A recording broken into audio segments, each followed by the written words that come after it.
All right. I think we're live. Okay. Oakley dokley.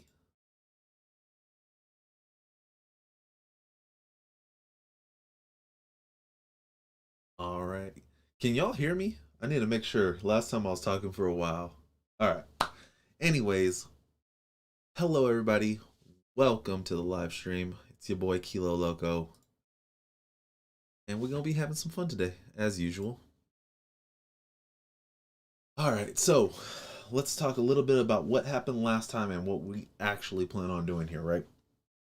Okay. So last time on the stream, we were working with AWS Amplify DataStore, and we were working with AWS Amplify API, and we were trying to get it to update the same data because this is going to be super beneficial for anybody that's working on like a real life project, right? So if you're not familiar with DataStore, a quick update on it. DataStore is kind of like your local persistence layer. It's essentially just think about it as like a local database, right? You can think about it as in if you're an iOS developer as core data. What it's actually using under the hood, I believe, is SQLite. So you think about it like that, and then there's the second part of it where it uses the API category, right? And the API category is what allows you to sync your local database to a backend database, which means that all the data stays in sync, and you're essentially able to have real time data. So that's one way to think about it. That's how I choose to think about it. Now, in regards to working with DataStore and API, both of the categories like separately, using DataStore for some offline capabilities and um, things that it's really good at, and using the API category, just like sending out GraphQL or doing GraphQL queries or mutations. Having those use cases are going to be very, very beneficial because there are only so many things that you can do with DataStore. Um, it does like pretty much everything that you need it to do, but there are still going to be things where GraphQL is going to be your out when you need to do something a little bit more complex or just out of the box. So we're going to be working with putting those two things together. We have a project from last time. I got it all up and running, and we're about to pull that up. But yeah, let me know where you're watching from, what time zone it is for you, like, or what time it is for you, and what are you doing? Like, why are you joining the stream? So what's going on, Denny? Thanks for joining the stream. Really appreciate it. Really, really do. Um, but yeah, it's going pretty good. It's going pretty good. Whenever you see me on a live stream, that's when it's going good. Okay. So let me just go ahead and make sure that we can see a lot more than just my big old head, right? We don't want to just see my big old head. Whoopsie. Editing the wrong thing. All right. Do this. I could be a little bit closer like this. Oh, yes. All right. 10:12 p.m. Okay, so you've had your Thursday. Yeah, you've had your Thursday. Now you're just chilling. All right, cool. All right. So now I need to switch over to my Mac Mini, do all my little things here. Pretty cool stuff. And what we want to do is we want to open up the project from last time, and it's going to be right here. Counter to data. This is the project that I was working on. Denny, where are you coming in from? That it's 10 hours in front of me.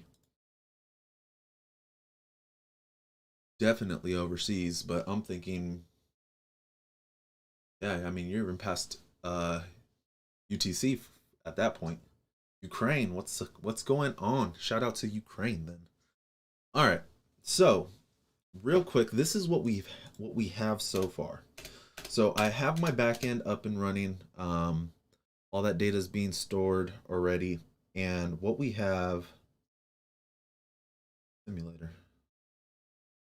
I'm gonna move this closer to Xcode because that's just so confusing. I actually don't use beta no more, so let's go ahead and move from doc. Okay. All right, there we go.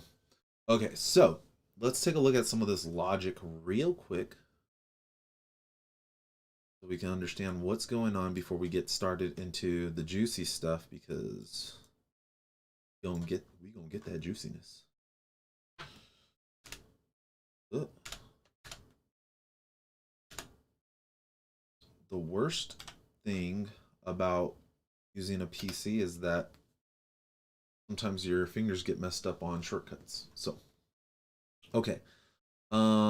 Let's take a look. All right, so when we first initially load our view, which is this very basic, simple view right here, right? When we first load that up, what's happening is we perform this on appear function right here, this observe counter, and if we, is there a shortcut to jump to it? Just be right there, but I thought it would. Okay, whatever. Anyway, we do this observe counter, right? And all this is going to do is it's going to essentially allow us to observe any changes that happen to our counter object. And we are simply getting the first one from this snapshot, and we are updating the counter ID right here and the count as well. So that's why we have this 3 that magically appeared. We already updated that count to 3 before in the past. So what we can do is we can use this data store update right here, which you can see we're just doing whatever the current count is, which is 3, plus 1, which is 4. We send that new counter. We're going to save it to the backend. It's going to do an update since we're using the same counter ID. And then that's when we're actually going to be displaying that new saved counter value to count, which then it's going to re-render Swift UI, and we're going to get all that goodness. 9:15 in Poland. All right. So you still got a little bit more time left in your day. Don't worry, I'm going to use up all your time, Mohammed. Mahmoud. I'm sorry, Mahmoud. My bad. But yeah. All right. So let's go ahead and show that we can update it to 4. Nothing crazy, right? We're just updating it to 4. Instantaneous. Nothing crazy. All right. Now the real test right here is if we can actually get the API to update. So that's the important part. We want to be able to update, and as you can see, look at, so we're doing a basic data store save right here, right? We want to be able to do essentially the same thing, but from API. Look at, we do this API mutate. We're going to do an update request with the counter, same logic right here, same counter logic, right? Just count plus 1, right? And what we want to do is we want to see this count go up by that counter value, right? So if we hit API update, we should see it go up to 5. The problem is that it's not doing that, right? So we get this error instead, and the reason for that is because we're missing this value for field, right? Value for field underscore version, and it must be a number. Let's go ahead and take a look at where this is actually showing up in our database to help you understand what's going on. But before that, we got Saadak. Sorry if I butchered your name, but from Somalia, it's 11:15 at night. It's already almost tomorrow. So hopefully I could end out your day on a bang. All right, Denny, quick question. What about Flutter? Are you going to continue? Actually, yes. There was a recent release, 2.8, I think yesterday.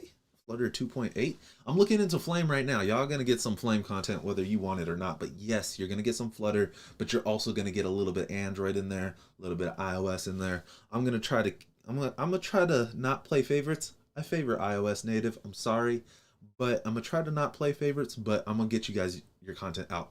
Be on the lookout on the channel next week. It's going to be a lot of good stuff.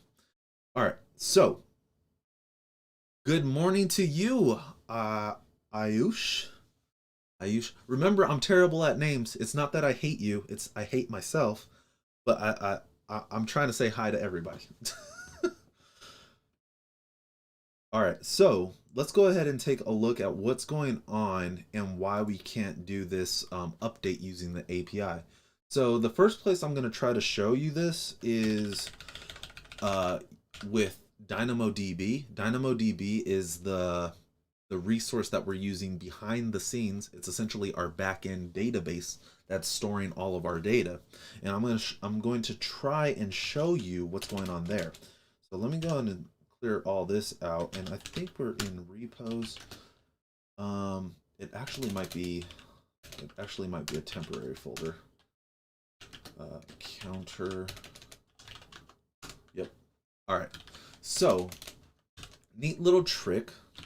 Once you're at the root of your Amplify project, what you can do is you can run Amplify console.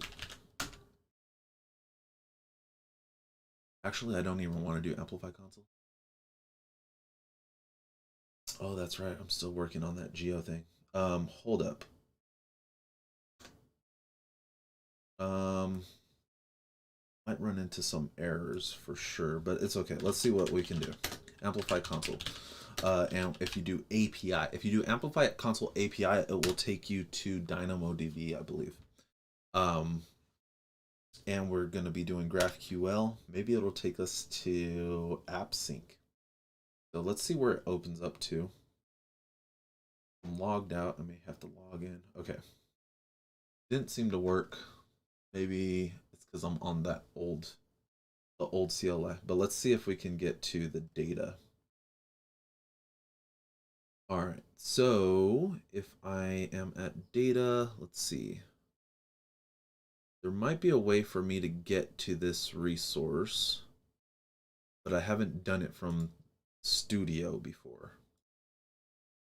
Let's see. The content is the data, like this is actually showing you the values and stuff in the backend.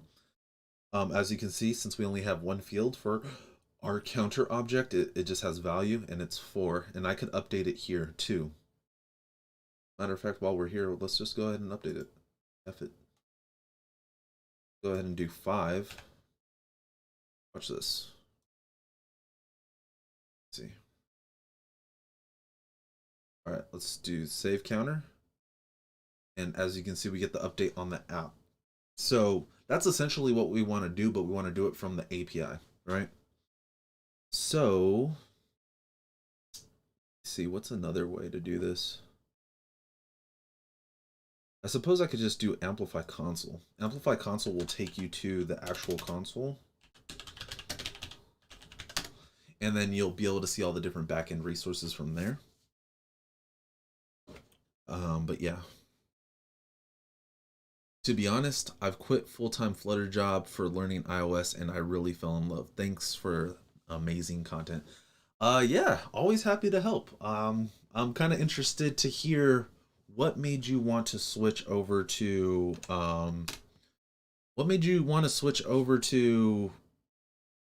whatchamacallit? Native iOS. Just okay.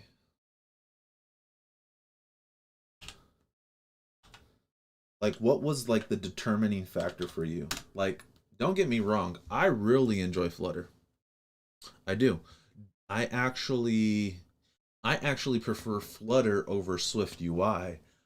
The problem is that I prefer Swift over Dart.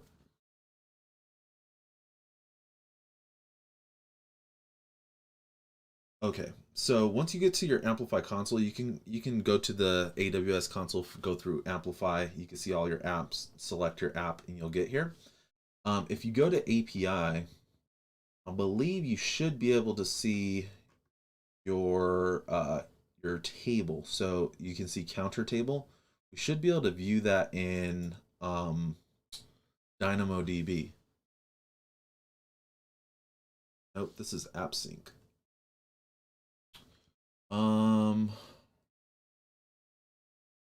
Sync.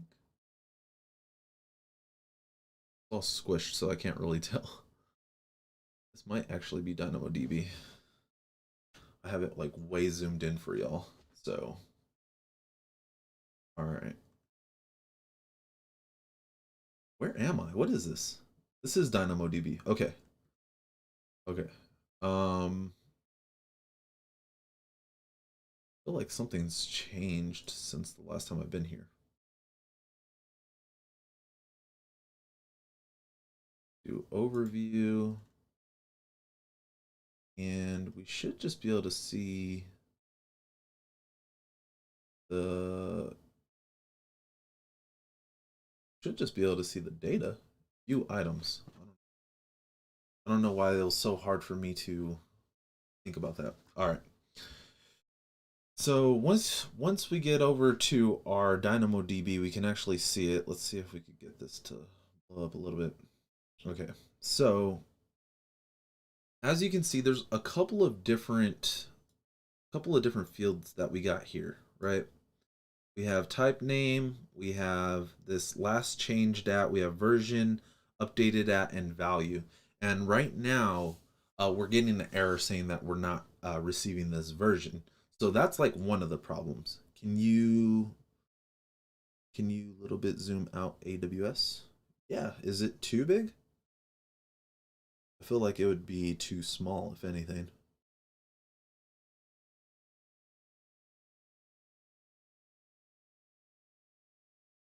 Um, let's see. Oops, I didn't mean to do that. Go back. All right, it's just real quick. I just want to show you this real quick. Anyways, we do have this version that it's been updated, right?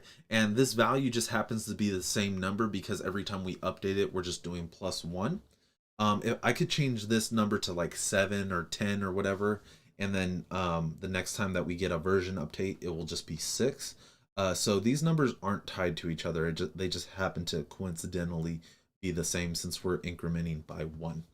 So what we want to do is we want to also take a look at our the app sync for our project. So the way that we can do that, I believe, is from Amplify Studio. I believe that we can get to. I think that we can get to the App Sync Studio from App Sync from here. Okay, perfect. Yeah. So this is App Sync. You can see it right here. A lot of tabs open. Up. Focus on what we need. All right, cool. So this is AppSync. Now, AppSync is the technology that's used in order to sync the local data with the backend data.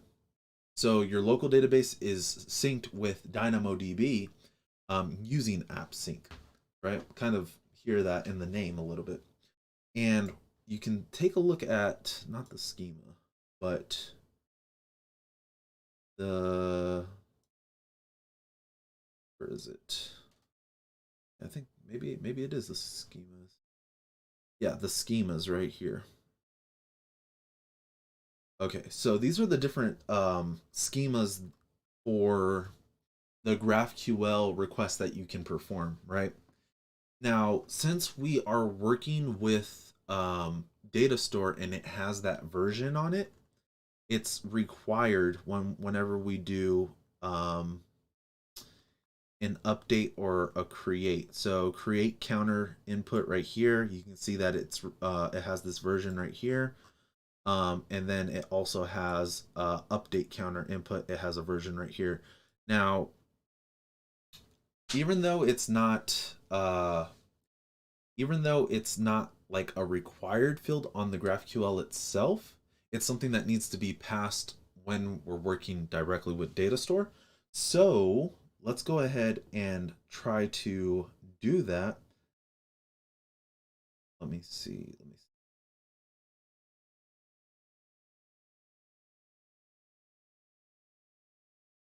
And if we take a look at like the counter object, you'll notice that there's like no version field on it as well, right? There's like, we have the created at and the updated at, but we don't have a version field.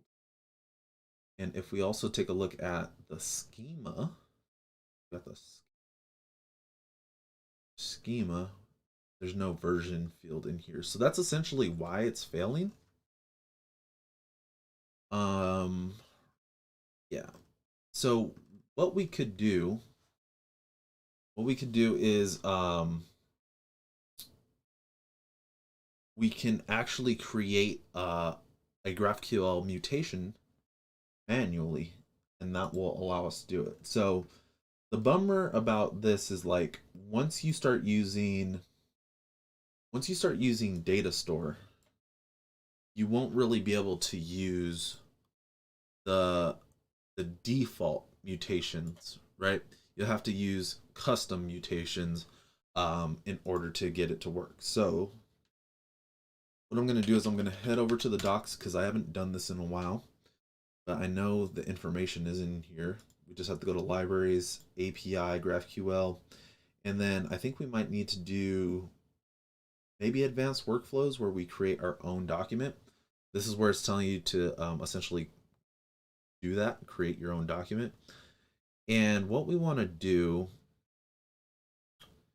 is we want to essentially we essentially want to create our own mutation that is going to include that version so that it can go through and we don't have any issues. So let's go ahead and take a look at where they do something similar. And this nested type right here. So we want to essentially have this extension on GraphQL request where we're able to do this get post with comments. That's what they're doing. They're doing a query, but they're doing like an advanced query. We kind of want to do the same thing, but we want to do a mutation essentially. Let's see if they have a mutation. They might not, which is okay. But let's see. Let's take a look. What's going on, Sticky? Thanks for joining. All right. So what I'm gonna do is I'm gonna kind of start by working with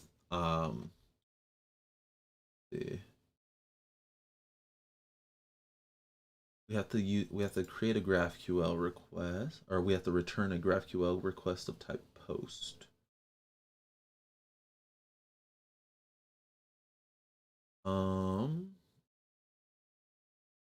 And that's just simply for the response type. Okay. Well, we're about to learn a little bit. I've done this before, but it took a little bit of tinkering to figure it out. So we're gonna tinker today. We're gonna figure it out together. Hey, Ronaldo. Welcome to the stream, and happy that I could provide you with some content. Hopefully you're learning something. If I'm teaching you something, then I feel good. That's when I feel good.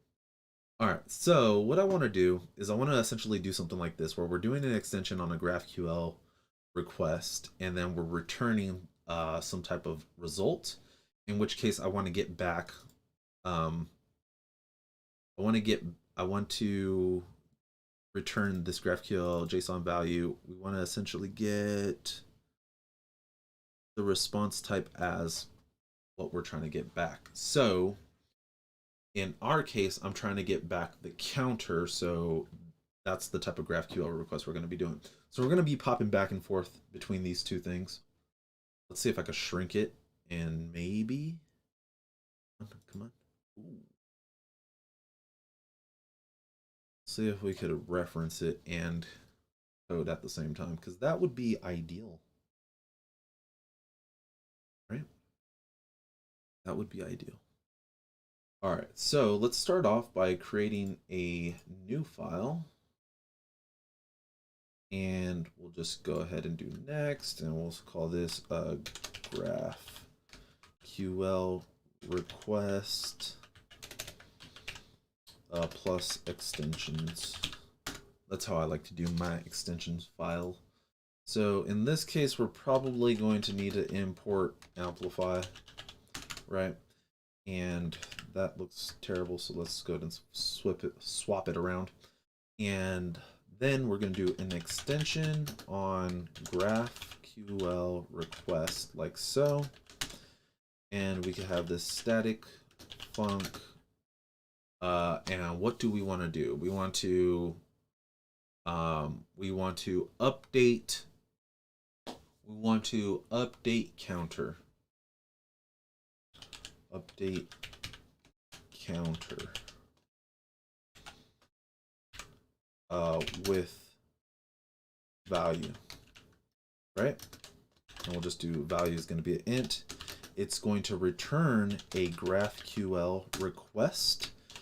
That request is generic. We're going to be returning a counter object. This does not look right. It must be just this, right? And if we if we scroll over here, maybe we can see a little bit of some. We scroll sideways. Okay. Dot self. Okay, I suppose that you need that. Okay. All right. Next, we have to see this.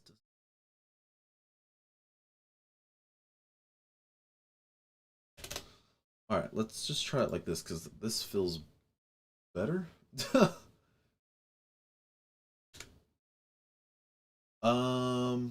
Missed the beginning. What are we building? What's going on, Renee?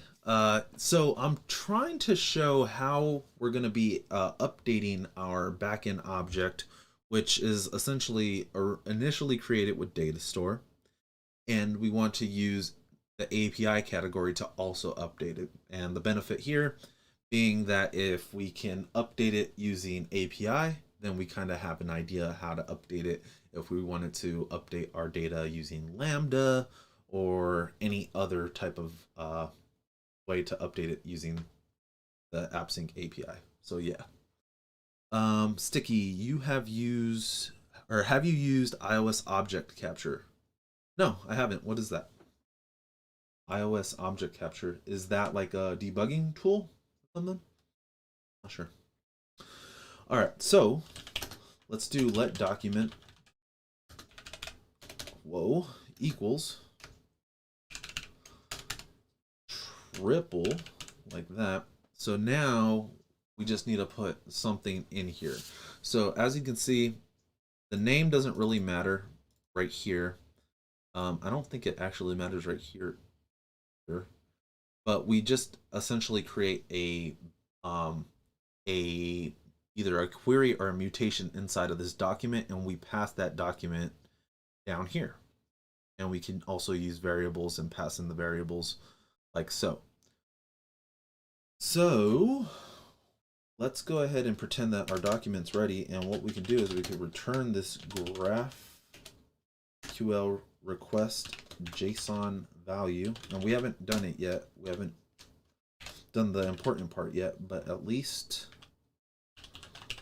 get there. Document like so. Variables will be we're going to do value, and it's going to be value. Then lastly, response type is going to be counter dot self. Right? So this theoretically should work. Response type. So like so, and like so. Yeah. Okay. Cannot. Thinking that maybe that's supposed to be JSON value up there. Cannot convert that to that. Then cannot convert. Huh. Let's see. Response type. Let's see. Okay, so first issue is going to be that these two are not matching, so JSON value. That's what I would expect that to be. That resolves that issue. The problem here is counter.type. And it's looking for a what? Let's see. Can jump to the definition, we could figure out what exactly it's looking for. It wants a response type R, decodable.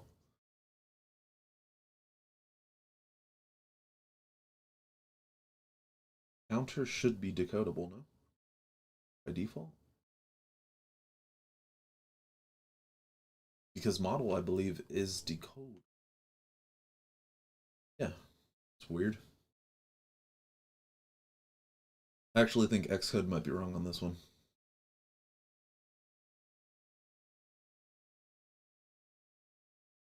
Unless this is supposed to be counter. This is supposed to be counter.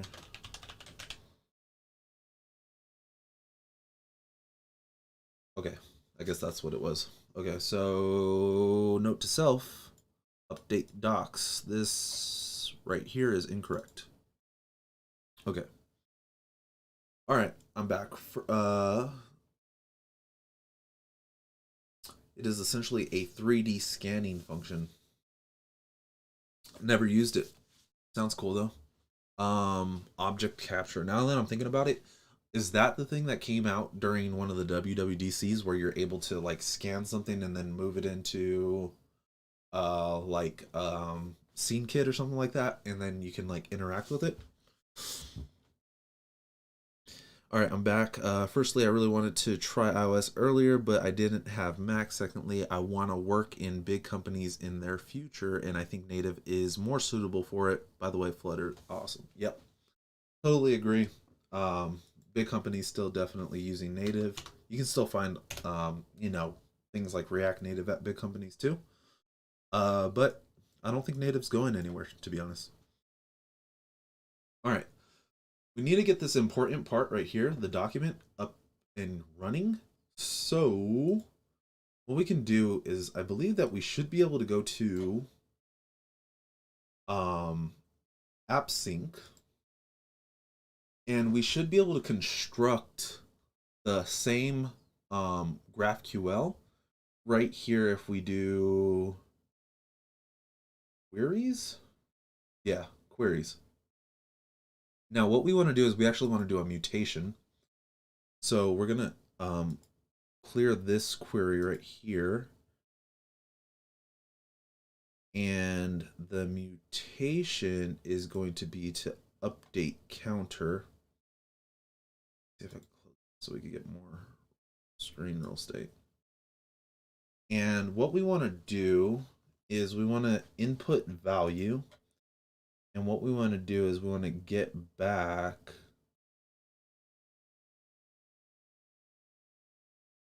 the ID, the value updated at and created at. Oh, we need ID too. So let me see.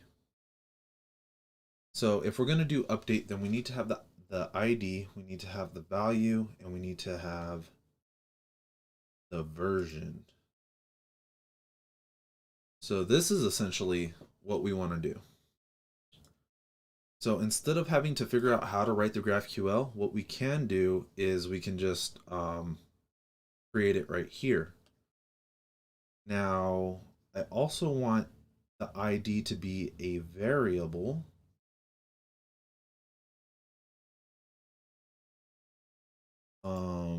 So we can do ID. I forgot how to do it. It's like ID or something. Anyways, if you know how to use the AppSync console, it'll essentially allow you to create the query or the mutation, the GraphQL code that you need in order to pass that value. So let me think. I think if we copy this, we might be okay. We may also need... This is the stuff that we're getting back, then we don't really need it.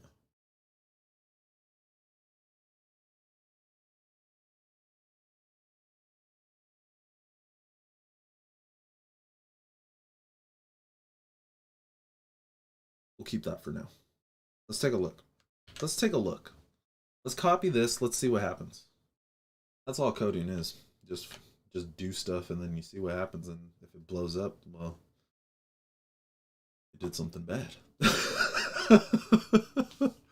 Oh man. I think because it's a DataStore enabled API, you also need to have last changed at version and delete it in the selection set.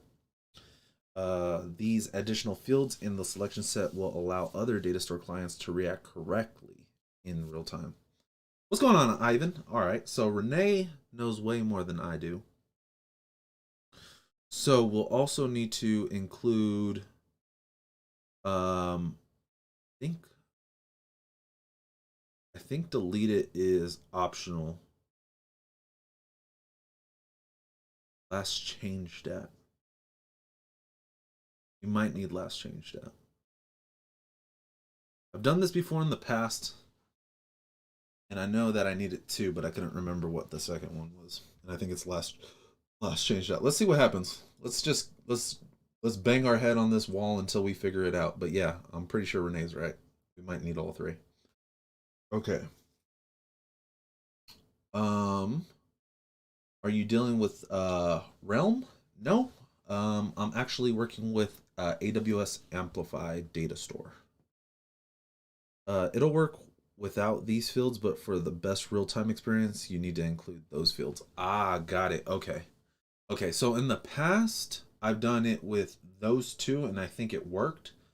And then I think the deleted field actually only comes up in Dynamo once one field has deleted, in which case everything else is set to null.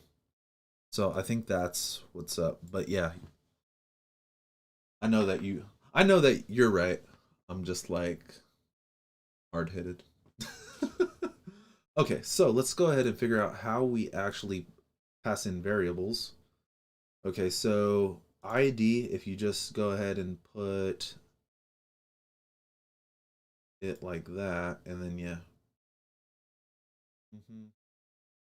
pass it in like that.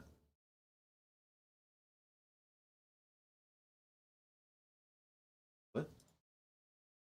All right, so we want to do mutation. We want to do right here.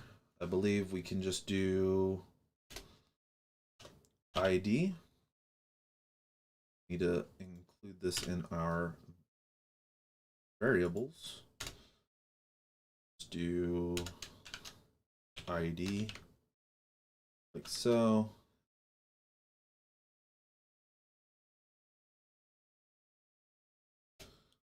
ID, du, ID, or this will actually be a string, I believe. String value. All right. ID like that. And then we will also need the version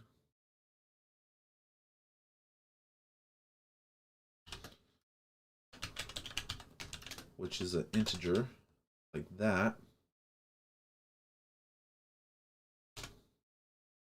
All right.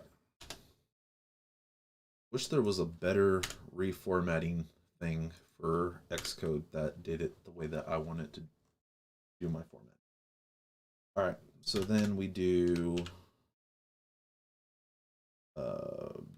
version. Going to be version.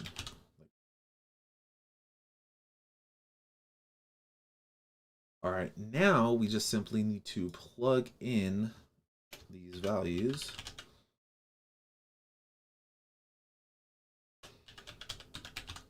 Like that. And I'm trying to remember if this is it. May need that last updated at that. Last changed at, I mean. And this is a big ass number. Okay, so how do we make big ass numbers out of time? Pretty interesting. Let's see if we can do an AWS time something, date time. Let's do date time. What was it called? Don't need to supply last changed at. Oh, okay, cool. Because it makes sense that, hey, we're updating it now. Auto-generated service set. Awesome. Cool. Okay, so let's see if this works. We have the values that we believe. Okay, so this is what we were trying to do before, right? Let's see if it's still in the logs. Okay.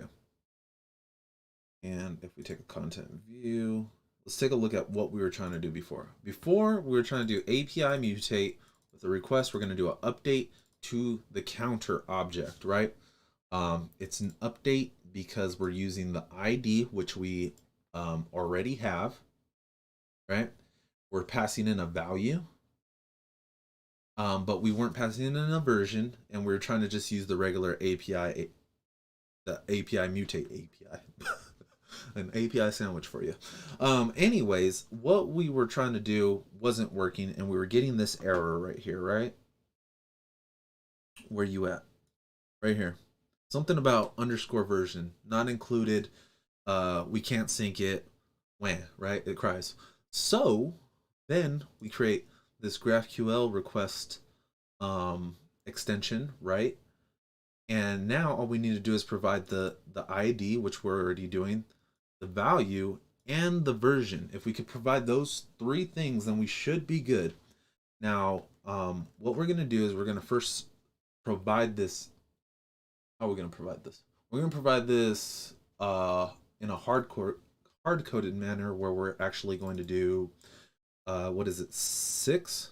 We'll manually pass a 6 in here, and then we'll essentially be sending this mutation. Doesn't matter what you call it. Let's go ahead and just keep that consistency right here where we do this and paste it right there. Doesn't matter what you call it. And we should be able to get back our ID, our value, our updated at, and our created at. Yeah. So let's see what happens. Let's see what happens. So we'll do func API update with document. Then what we could do is we could do let request equals GraphQL request dot, what did I call it? Update counter right there. We provide the ID, so this is the counter ID. We provide the value, which is going to be the current value plus 1. And then we do, wait, did we call it? No, it's count. It's count. It's a variable that I have at the top. I'll show you right now. And right here, we're going to do a hard-coded 6 just so that we can get it to work. So, complaining, what's going on? R could not be inferred. It's weird. I thought it was obvious that we were going to have a GraphQL request counter like this. R could not be inferred.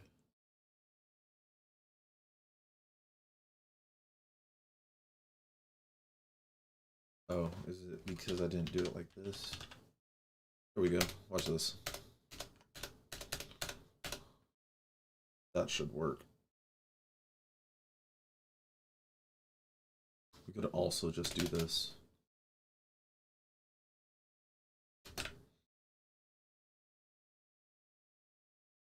That should be right. All right, that looks like it's working. Now we just make it look pretty. We have the request. Now what we do is amplify API mutate, and then we pass in a request, right? Which is our request. Let's call this something different. Update counter request, just so that it's a little bit more legible, right? Going for readability too, sometimes, you know, not all the time, only sometimes. We copy it, paste it, kablamo. Then we do result publisher. We do receive on dispatch queue main. Then do sync completion. We are only interested in the completion if it's an error. Otherwise, we don't really care that it finished. Keep doing Control C instead of Command C. There we go. We have this result. We're going to do essentially the same exact thing that we wanted, but right here. I'm going to paste this here. That should all continue to work, and then we're also grabbing this. Okay, counter might not work only because we're working with a request and it doesn't know what type it's working with. So maybe schema, model schema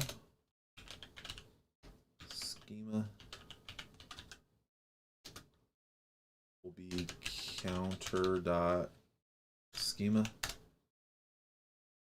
Maybe it'll be that. I don't know. Let's see. No. If we could get autocomplete to work just a little bit better. Just a little bit better.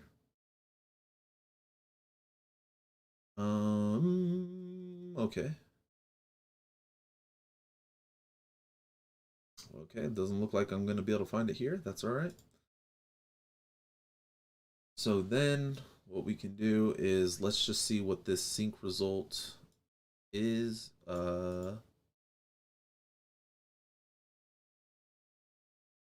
Oh, we'll just say let updated count equals count plus 1 for right now. Do updated count and updated count, right? Updated count, like so. Okay, so maybe it'll work, maybe. Right, we're using our manual request that we created. Ideally, we should get our simulator to pop back up. Come on. Ideally, we would be able to hit this function when we hit API update, and it's going to go to 6 automatically. Will it work? I don't know. Let's find out. Let's find out together. Now, maybe it'll update in the back end, but we won't get like an update here locally on the iOS app. That can happen too. So we just need to kind of figure out where the problem's at. But now what I want to do is API update, and we'll do with document instead. Let's run it. Let's run it like a running back. All right. So we can see that we're at 5. We know that DataStore update is going to work. That goes to 6. Probably shouldn't have done that. Now I have to go ahead and update this to 7. Pff, idiot. Shouldn't have done that. All right. Let's go ahead. Do this again. Now, there are logs. Let's see what happens when we do API update and we get an error. Okay, so we didn't do something right. Undefined variable ID. Okay, so when we were creating this, we did something wrong on the request. So at least it's kind of specific in that sense. And we just go back over here. Right, we go back over here. Let's see, did we do something wrong? Might need to add the inputs here. Yeah. Okay. So the problem, if I spent a little bit more time with AppSync, I'd be able to do it manually.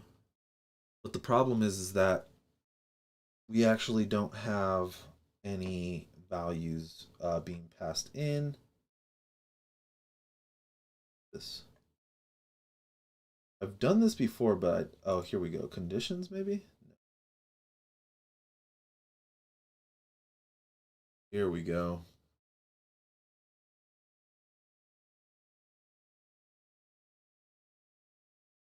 No, is that what I wanted? I don't think this is even what I wanted.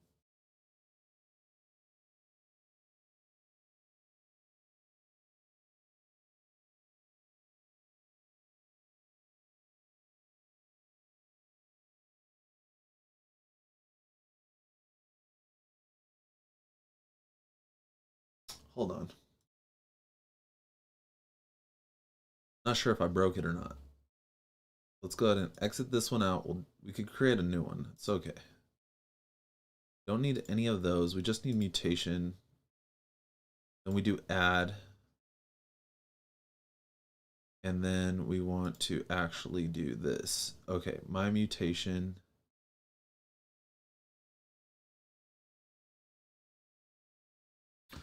Oh, what's going on, Alexander? We want to do input of these fields, right?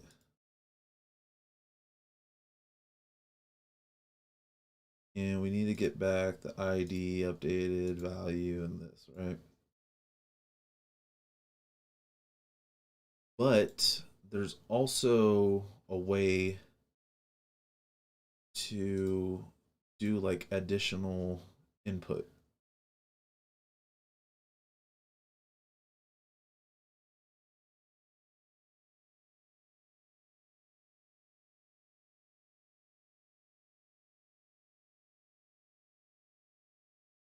All right, so this isn't helping me. I'm going to go back to the docs and just kind of copy it the way that they did it. So if you look, they're kind of specifying what is being passed in, and I'm going to do the same exact thing. So we can see that we can actually copy this part right here and then just add to it from there.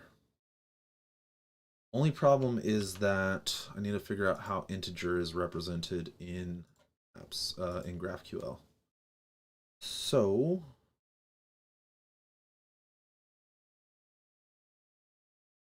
I think it might be int as well.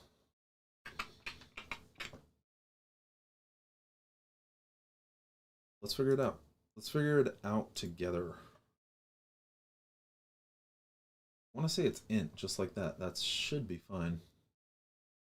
So first, let's go ahead and paste this right here. That is, I don't know what that is.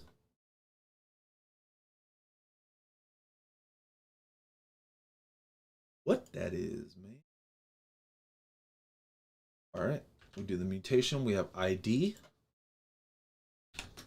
We have value.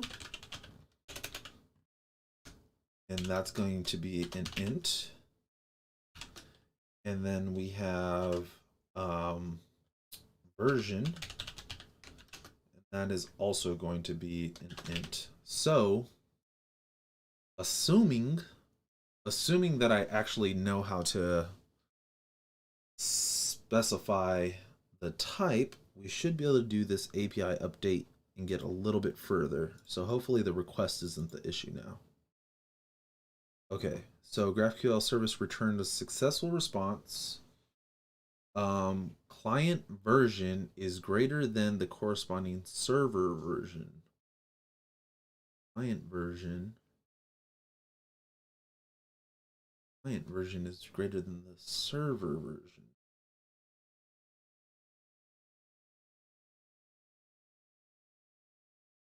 Message client version is greater than the corresponding server version.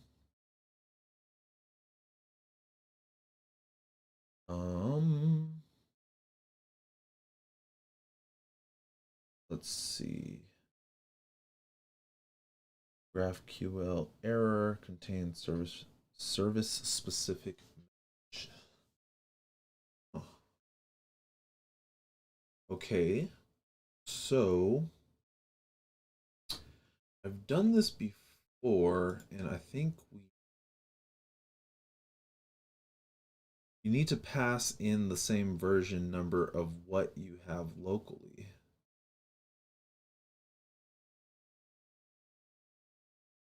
Oh, okay. Got it. Okay. I don't understand it, but I got it. I understand where to make the change. Okay, so version is this. We do, let's see what happens. Aren't you supposed to be on vacation, man? API update. Let's take a look. All right, let's see. Failed to decode GraphQL response. That's okay. To the response type. So that's okay. So this is a decoding error, which I'm very familiar with. This could be a decoder error or something like that. But if we actually reload the app, this will probably say 7. Let's check it out. Let's check it out. Oh! Oh, look at that. Oh, okay. So notice it was 6 for a second, then it needed to do like a little bit of syncing, but when it got the sync, kablamo, you got the 7. Okay, we're getting there. Oh, Siddharth, yeah, you gotta do all that, man. Thank you, Siddharth. I really, and I'm sorry if I butcher your name, but I am super appreciative for for the for the generous donation. Really appreciate it. Thanks for all your videos, Kyle. I found them very useful. Please make videos about Amplify GraphQL Transformer Library, especially V2 and resolvers. I actually, if this didn't take me so long, I definitely was going to cover some resolver stuff, but I have something really cool that I'm working on. And yes, there will be some stuff on that. It's not going to be super deep because it's not something that I enjoy, especially resolvers. You're dealing with VTL files. Absolutely hate VTL. But I figured out how to do something really, really cool, which is doing an auto increment on something like this, where we wouldn't even have to know the value that we're passing in. We simply just do a +1 to the back end, and it would automatically update, and we wouldn't even know which value it is. You could think about this as in like a likes counter, right? You hit like, auto increments to the next value. So yes, you know, I actually have that code. You know what? I could put, you know what? I have that code. If you want to screenshot it and figure it out yourself, by all means, you can do that. Let me pull it up. I have that code. I've done it. It was a pain in the butt to figure it out, but I figured it out. Please let me just be signed in. Hold up. I gotta find it. That's why I'm saying I know how to do all of the. I've done all these things before, but it's been a minute. Right here in this app, watch.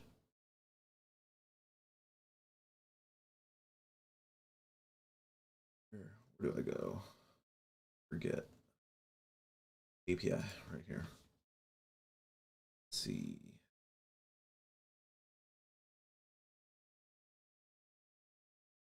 No, it's app sync. How do I get to the app sync thing again?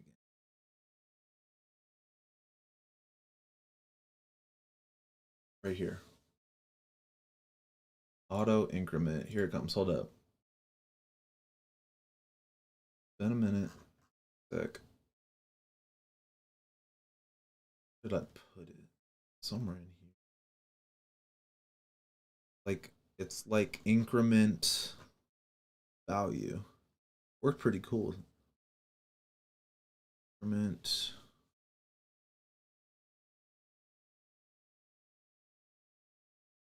Where the hell is it? Here it is. I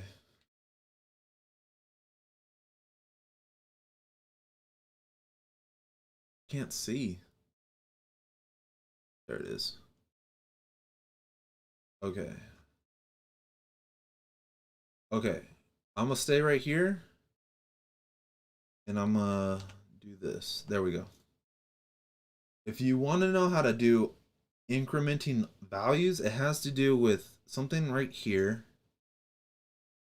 Then you have to do something like this right here. Remember, you're going to need to use version if you're using DataStore.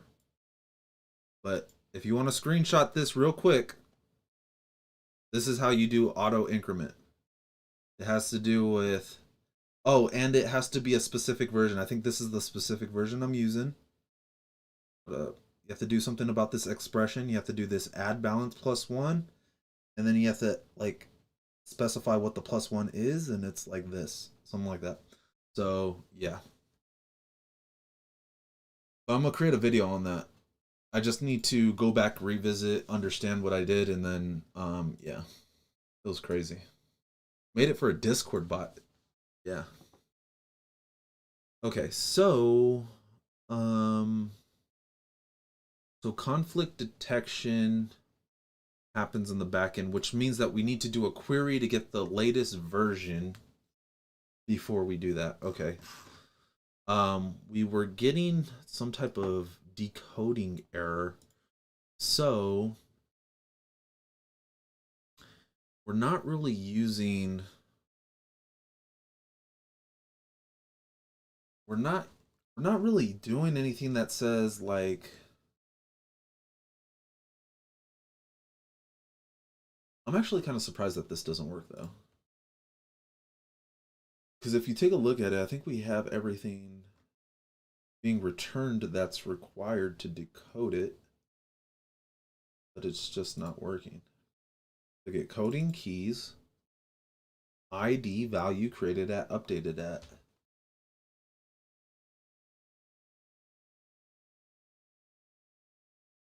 I would really expect this to work, but it doesn't. That's all right. I don't really care, but I don't understand why it doesn't. It's just kind of weird. So, um,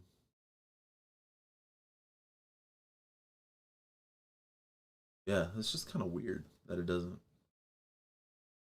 So what we should be able to do is change this to JSON value. And we put it right here and right here. Shouldn't have a problem. Right? So now what I need to do, because we did the update, is change this to 7, because in our backend it should also be 7 if we check DynamoDB. If we do a refresh on this.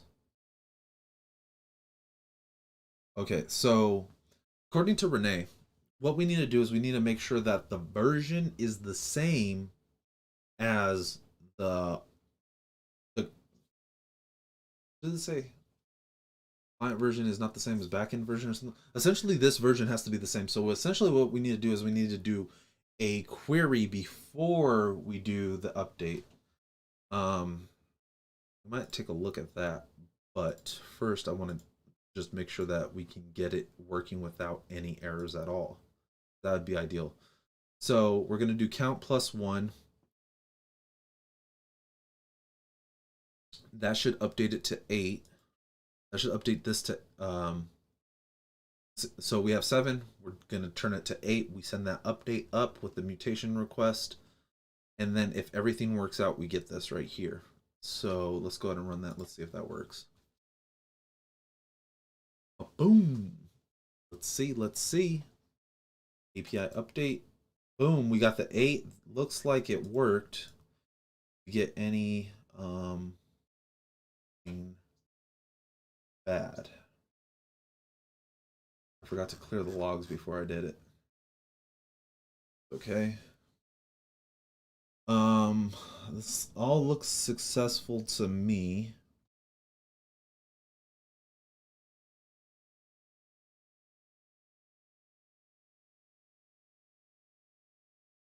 Yeah.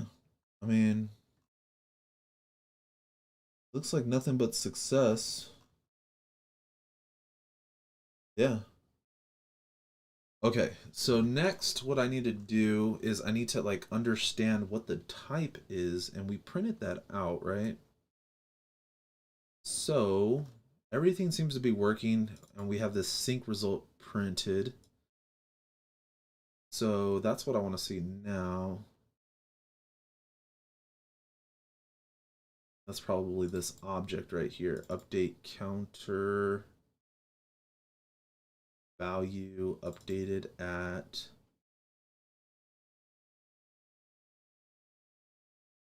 oh, it's a string. Okay. ID created at.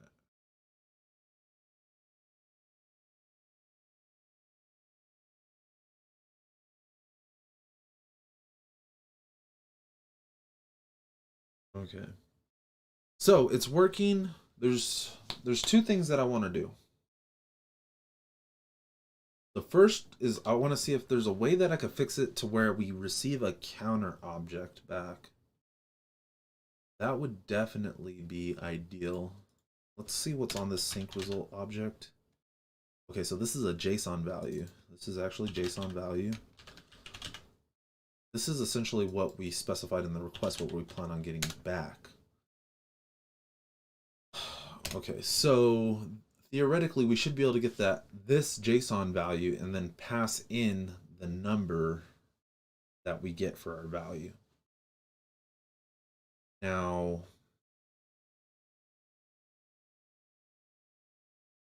there's got to be something in the docs. Got to be something. Doesn't, might need a file bug, but okay. So notice how they're receiving post back, right? And they did do something.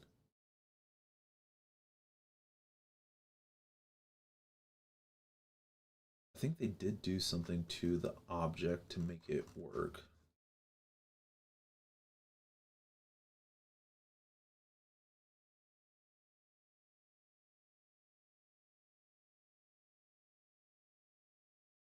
Does anybody know if you wanted to do multiple operations, right? We can do a query, right? We do this. This is doing two queries. Fine, okay, whatever. What I want to do is I want to do a query, then I want to do a mutation. Can I do that, do you think? Or do they have to be done separately? Like, could I do a mutation? Could this be a mutation? I do a get, let's say a mutation, I get post, right? And then I pass in a value of the returned value somewhere in here. That's what I want to know. Seems like it'd be a little bit too complex for GraphQL, but never know. GraphQL is pretty powerful. Yeah. Yeah. Oh, I think I see. Okay, hold on.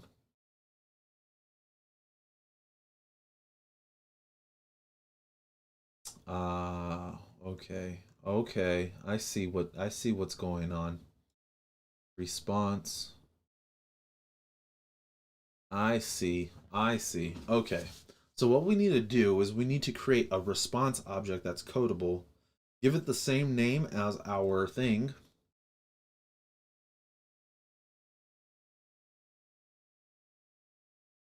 Get a response object. Hold up. Break it down in your head, Kyle. What's going on? I just do it in Swift and flat map the result of one operation into another. That's probably the cleanest way. You're actually right. This way I'm not like all working inside of the same string document, right? That makes sense. Okay, so we create an object, we create an object, doesn't matter what it's called. Then what we need to do is we need to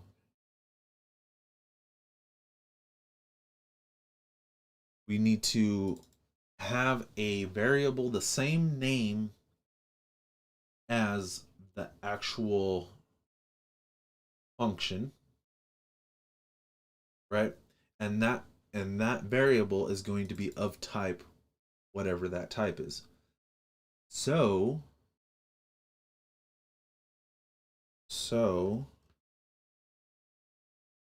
if we were going to apply this same concept to our code, what we would do, I'm gonna just do it right here.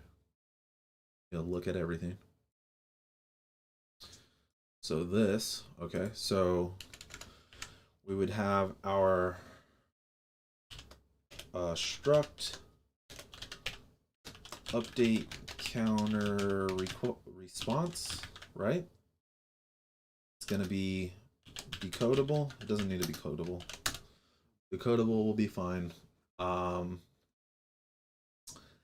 Then what we want is we want to have a variable called update counter of type post, like that. Not post, you silly man, but counter. We don't have an object called post. Like so. Yep, that seems right.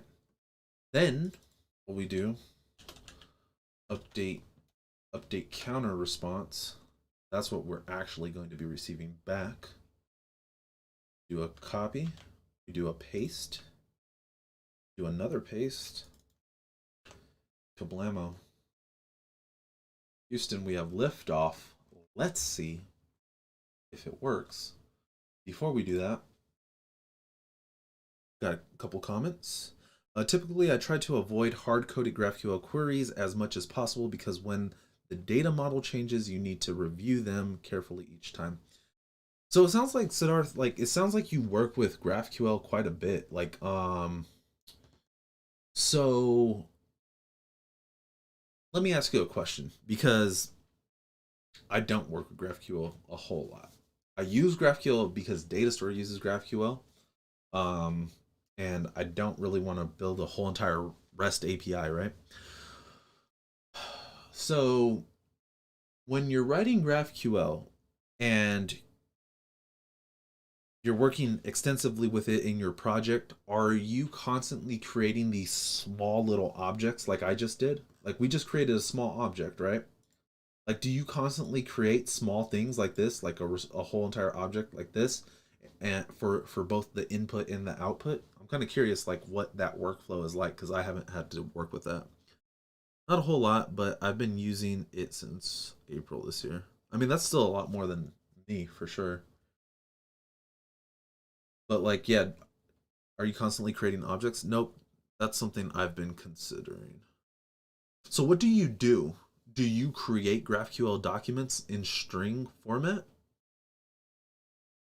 Because I feel like there's like this gap in terms of creating these GraphQL documents. Like I hate the fact that this is a string right here. And what I was thinking, I was like, maybe there should be like a GraphQL components thing that builds this out for you. Like, you know how there's URL component? Like there should be GraphQL component. And I'm thinking about like just open sourcing something, some little tool that would build this for you. I don't know. I need somebody that actually uses GraphQL to like kind of talk a little bit about that. Okay, so you are using hard-coded string queries. Okay, then there definitely needs to be some type of tool. What's going on, Flutter Map? What's up? I think I just saw something that you released on Twitter yesterday regarding the update. Good stuff, man.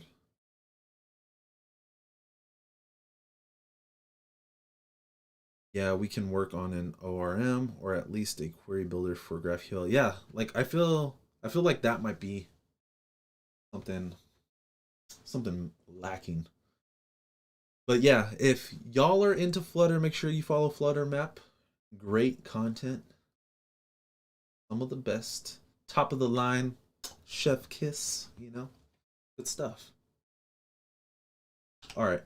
So now we're at this 8 stage. I believe we're at 8. Let's do a little refresher.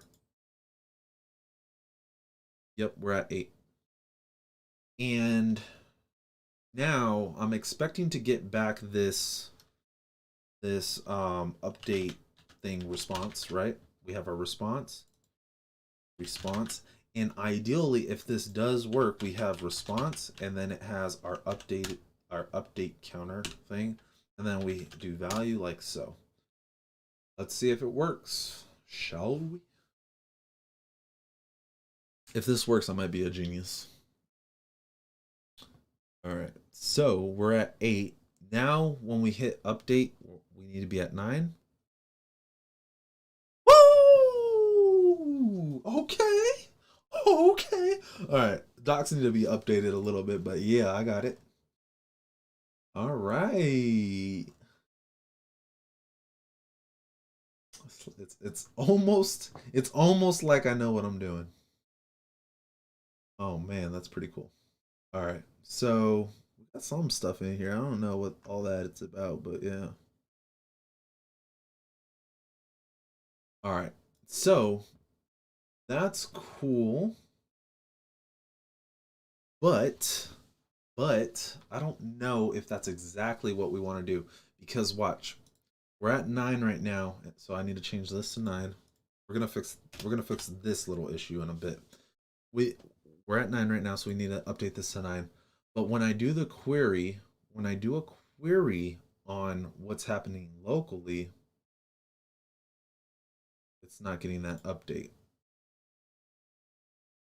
So it takes a second. It needs to do its syncing little magic before it goes to 9.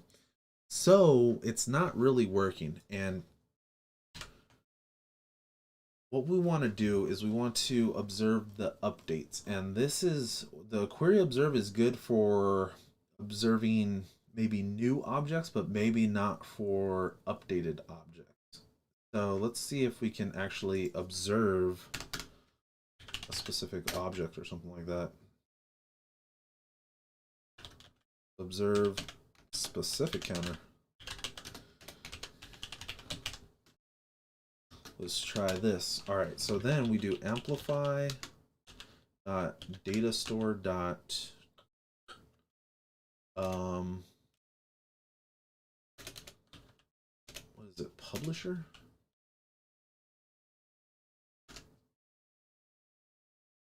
Or counter.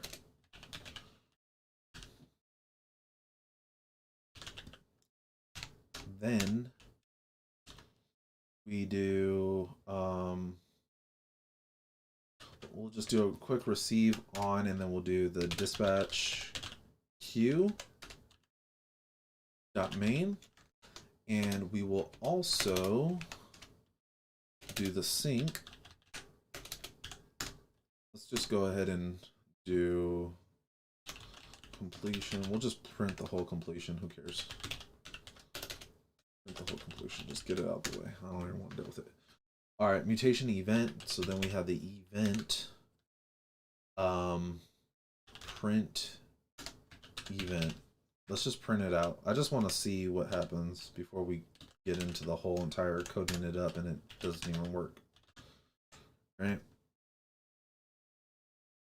Whew. Man, I wish you a wonderful evening. You are awesome for doing lives and helping people. Kilo Loco to the moon.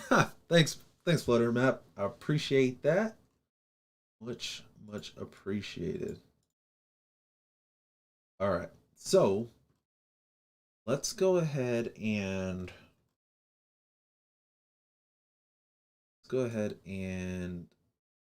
do both of these functions.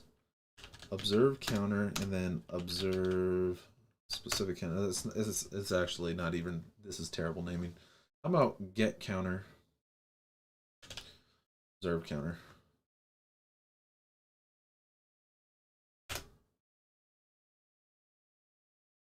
All right, so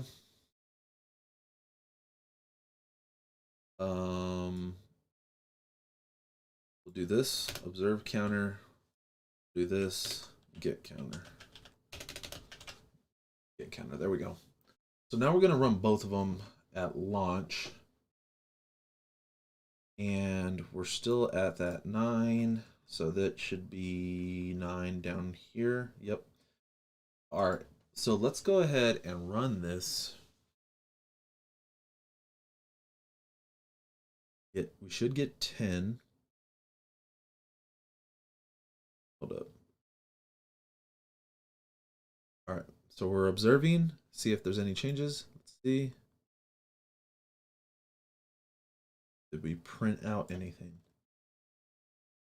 Response 10. There we go.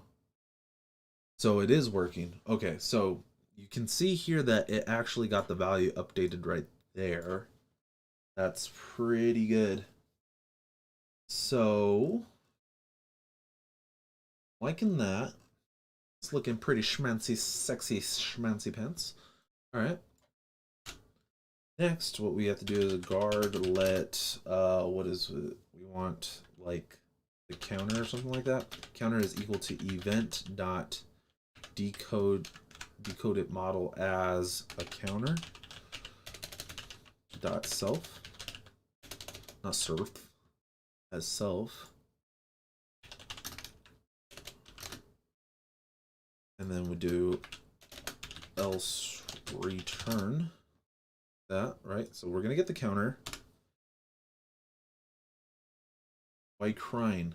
Okay.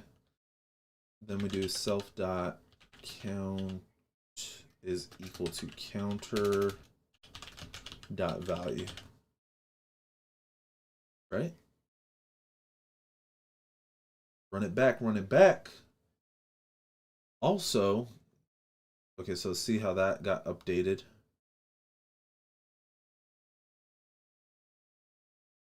Let's see.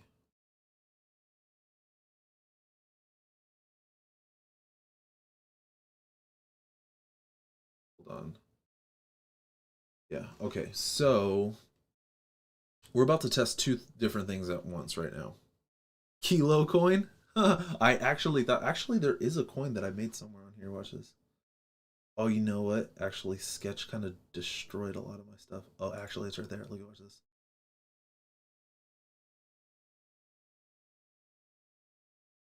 Look at that. A code coin. Because, you know how I told you that I made something for, uh, the increment counter? It was actually a coin system on my Discord. So I actually had coins working, and I had to stop it because there was a bug in the code, and I actually never restarted it again. But yeah, I made this little coin in Sketch, and I copied it from this Vapor coin, and I set up a Lambda to do the auto increment thing with AppSync, and then I would actually be able to tell the different balances from my app. But I got busy and I never got to actually go back and fix it and finish it. But yeah, it was a code coin. Yeah, it's lit for sure.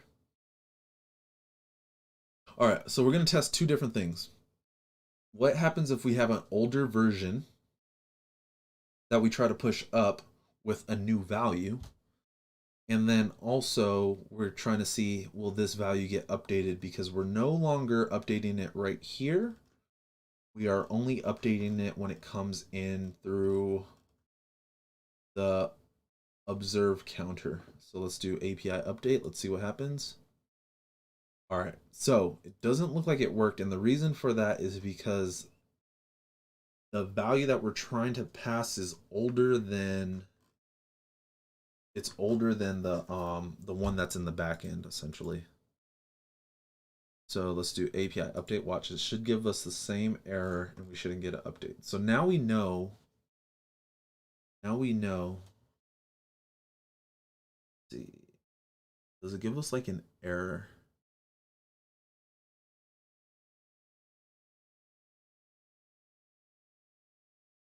It doesn't really give us an error, but it didn't work. And it's kind of expected. It's a little bit of a bummer, but it's kind of expected. Okay. Now, another thing that I want to try is what happens if I remove the version here. No, that definitely won't work. It's part of the logic. That's what we were getting before, but it didn't work. Okay. Okay, so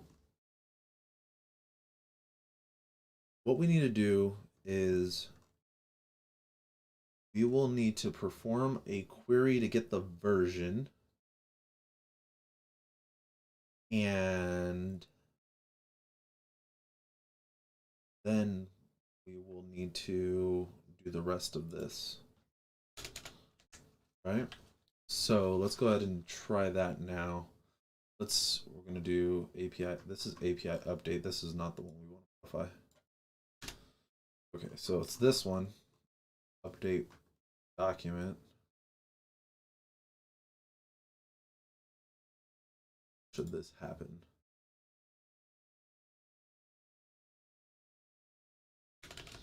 All right, so let's go ahead and do Amplify API query. Oh, so then we would also need the dang thing. We would also need to do a request for that.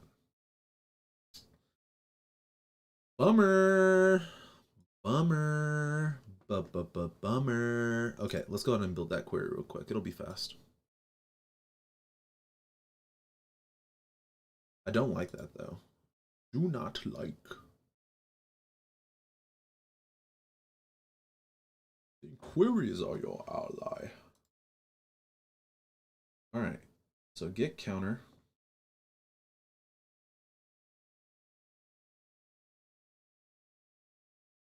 That means we need to provide the ID. Yeah. Oh, yeah. And what we want to get back is the version. Right? Yeah, that's what we want to do. Then we'll just call this get counter. And then we should be able to just loop. And we'll do another little bloop. Here is gonna be the query one static function. Static function get counter version. And all we need is the ID. This is gonna be a string.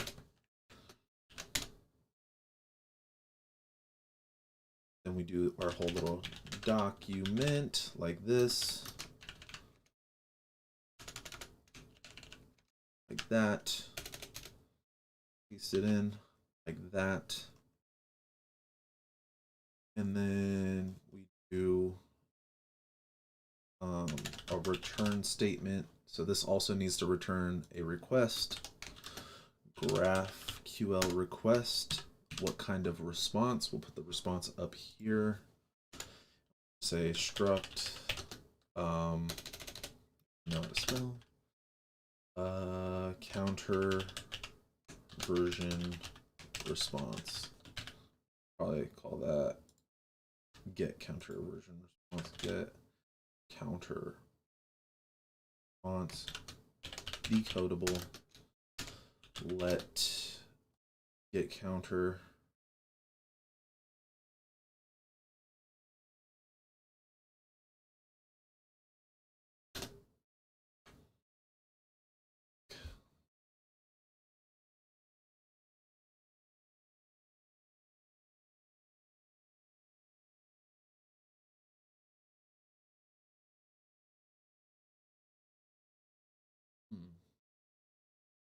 that. This would have to be an object. Bummer.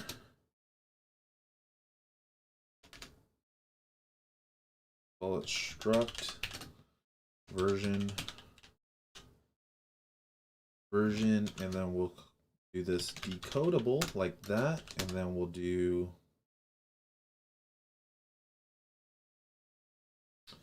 let value int enum.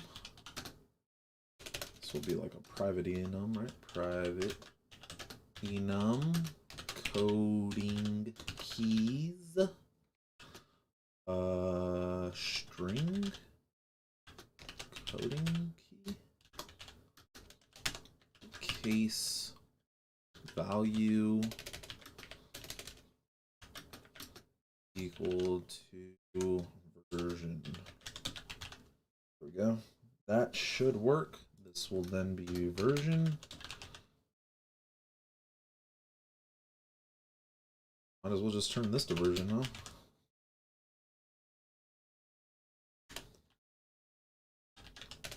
Private enum coding keys, and this will be string coding key case version get counter, like that. Right? All right. There we go. So now we should be able to say we want to get back this get counter version response, like that. Copy it. We will then do turn GraphQL request this, initialize it, right? What? Yeah, document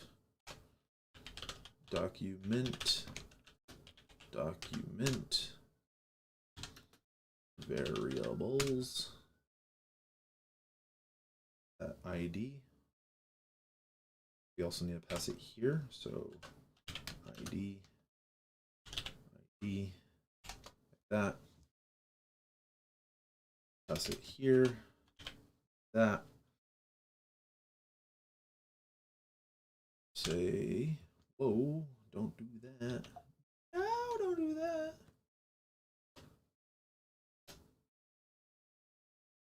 This, gosh, what's going on? ID,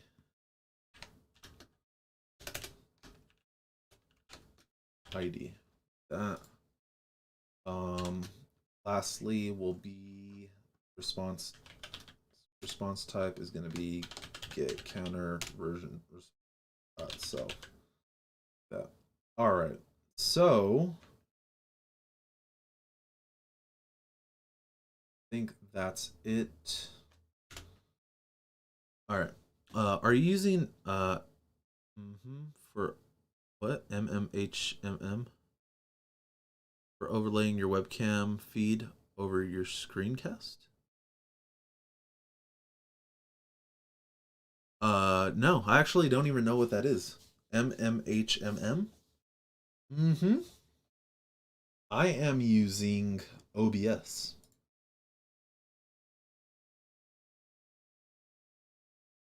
Go ahead and take a look. This looks correct. So now we should be able to do request dot get counter version by counter ID, like that. Then we'll do result publisher. Then we'll do flat map. Then this is the part where it's going to get a little bit tricky. What does it give us back? It should be giving us that response back. It's going to give us back the same thing that comes here. So then we need to switch on the result. Oh man.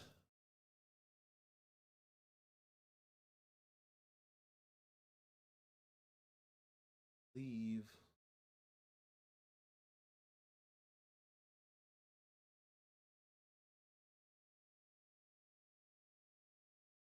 Forgot how to handle the results in a flat map. Yeah, it's pretty intense. What are you typing? What just happened? Okay, so result switch result case Should all be the same, right? Theoretically. We should be getting back this type of object in case we have a success. Let response break case a failure.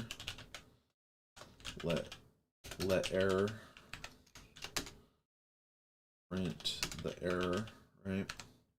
But then we also still need to return an object, which will be right here. So we are going to be returning, is this publisher? Any publisher of success and failure with, that's not helpful at all, actually. Okay. So this returns like any publisher, something like this. Then you have to do this, and it's gonna return essentially the result of the get counter version response and some type of error. What is it? What kind of error is this?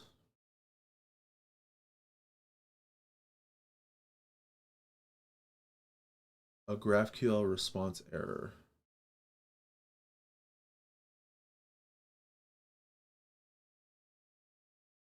GraphQL response error. Let's see if it'll take this. Probably not. Okay. And we will return essentially this right here.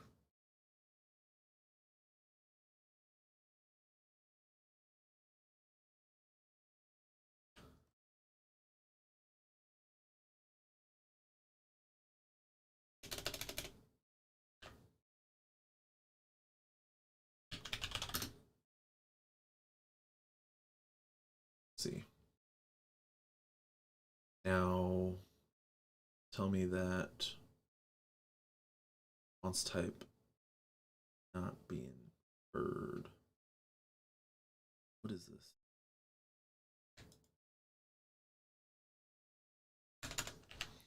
Let meep equals that, and we should be able to get the type out.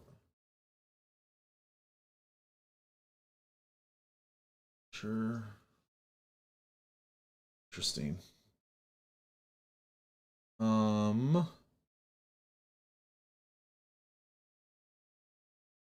The result.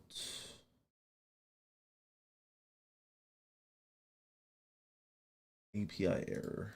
API error. Okay, so let's do API error. Result.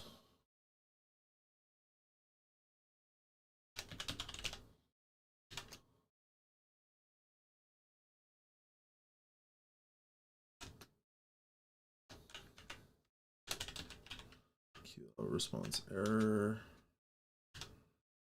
Get counter response. That. And that's probably going to work. Let's see. It's a complicated system. Let's see. Then we have to do, see if we add the rest of it, if it'll work or not. You just got to add the rest and it will start working.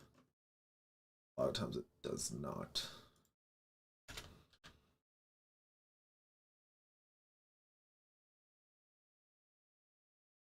This also might be result and error or something, maybe.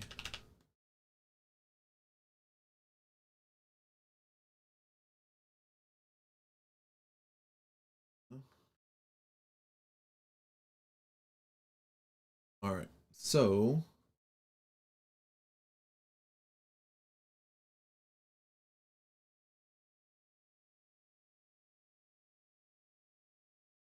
expect at least one argument. Oh, this is it.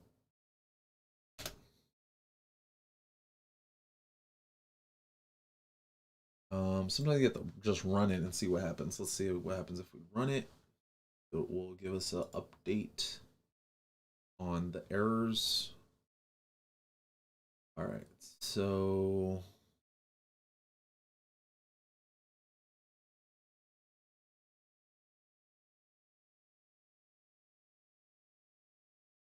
see, I don't think it's that either.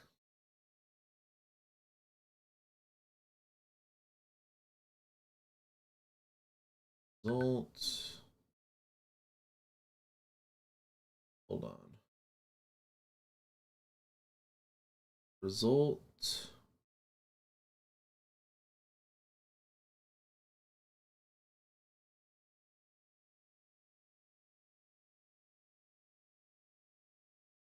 I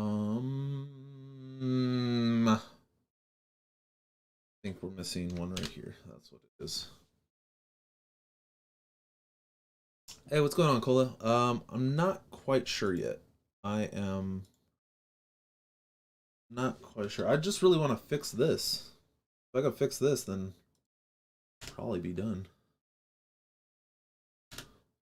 Damn openings. This should be two things.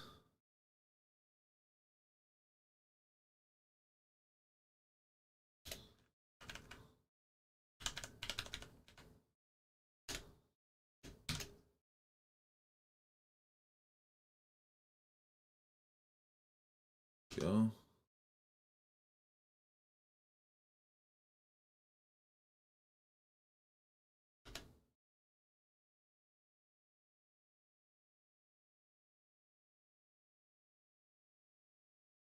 Let's see. A result and an API error. Okay, yeah, so that looks, I think that we got all the little closing angle braces in there. Right. Let's just assume that this is correct. Let's just assume that it's correct. All right, now what are you complaining about? This is definitely not correct. Okay, so we call this R maybe. Maybe we can get a different thing. One. Feel like we're pretty close.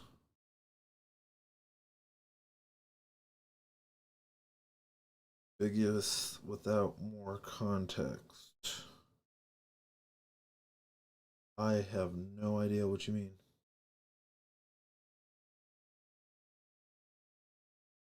We have this.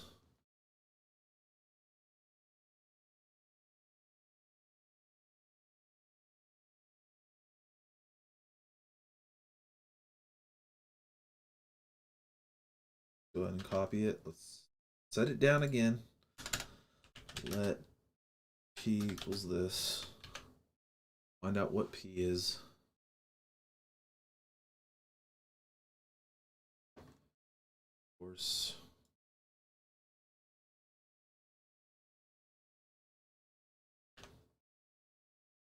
All right, let me know what P is. All right. So if I were to just use this, it should work, but it's not. This should just work.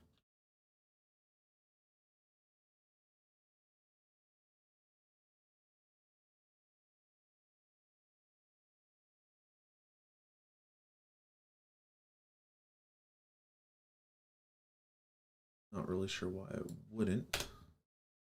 If all the types are matching, it should work. Oh. Xcode had me tripping, man. Okay.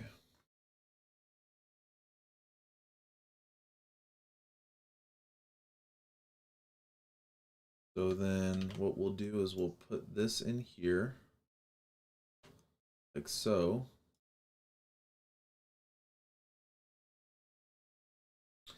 We'll do response dot version dot value, like that. So now we'll be using the response version value for version. And then when we need to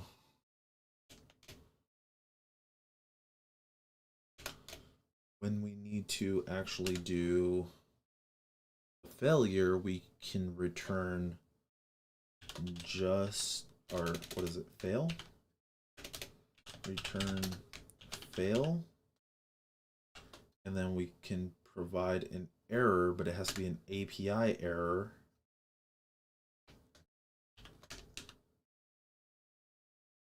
Dot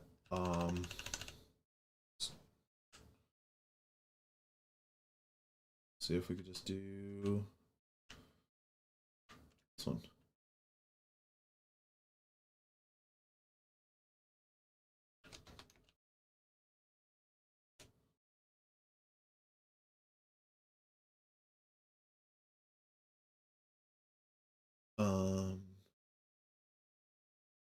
Okay, that works. That works. Now we need to race to any publisher, and we should be good. And then we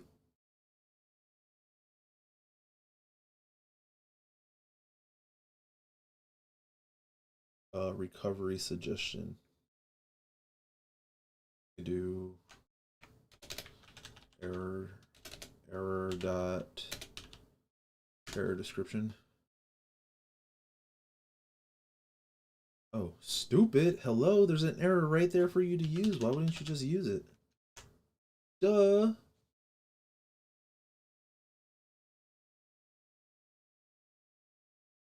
Cannot convert value of type that error to that type of error. Oh, that's why. Silly me. Error description and error dot recovery suggestion, like so.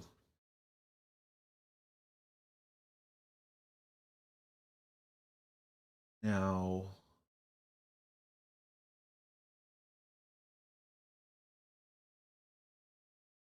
what do you mean the immutable response was never used? Immutable value response. Where's this coming from then? What are you talking about, Xcode? You're tripping. Goodness. Weird stuff. Okay, so let's do an API update. Okay, so something broke along the way, which is fine. Let's figure out where that break is. All right, let's. Okay, so we actually never even tested the thing, but let's see. All right.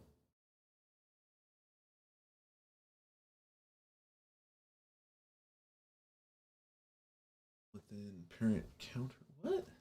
Thing. You trying to say to me? Okay, cannot return null for null type int within parent counter.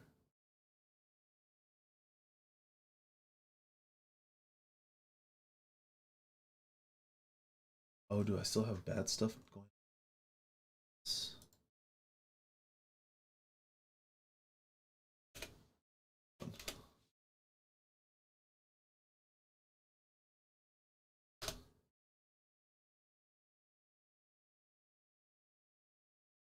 All right. Let's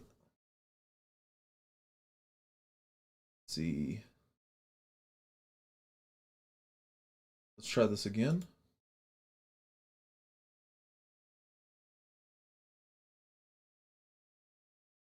API update. Didn't work. Let's see what happened. Hold on. Let's clear this. Let's do API update. Let's try it again. And update response counter ID value 11. there.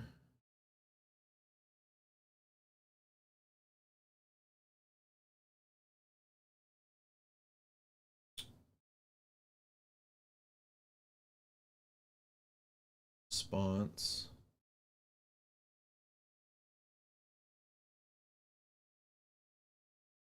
WebSocket message.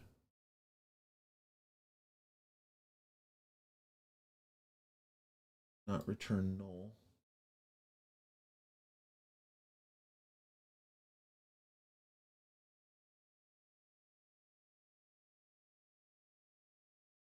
Huh.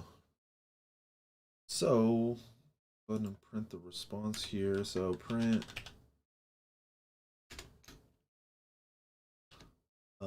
what is this? This is the get counter version response. And we got the response itself. Right? Then we do the update counter.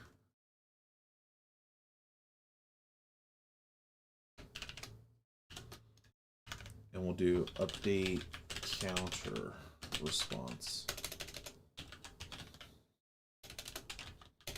Response. Like that.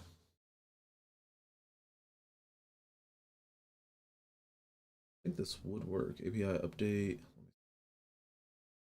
Clear it. Pull it up. Counter response. Value should be 18. Is that right? Let's come from.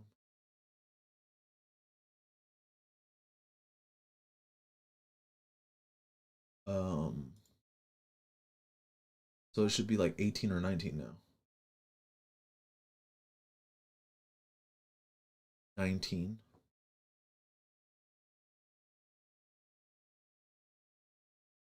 Okay. So it was 18 when it made the query, which is correct. Then it did the update to 19, which is also correct. Update counter response. Value is 12.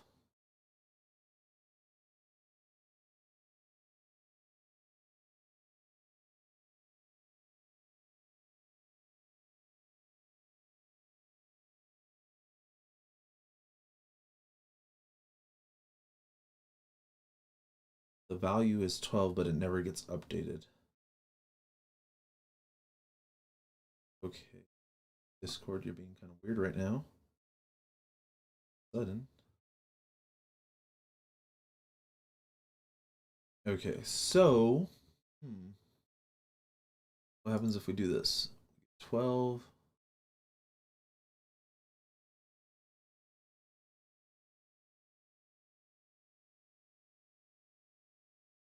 And then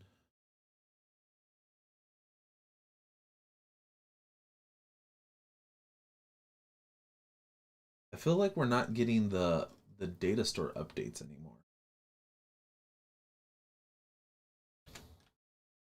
Print data store update value saved value. And this is not even the right place to do it, so that's pretty cool. Observe counter.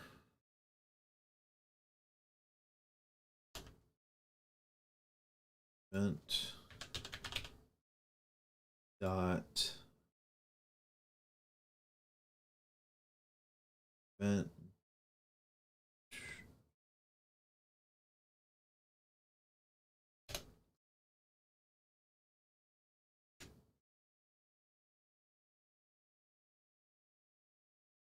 and we'll do event counter, or we'll do counter value. There we go. All right, so now we should see where this thing is breaking down.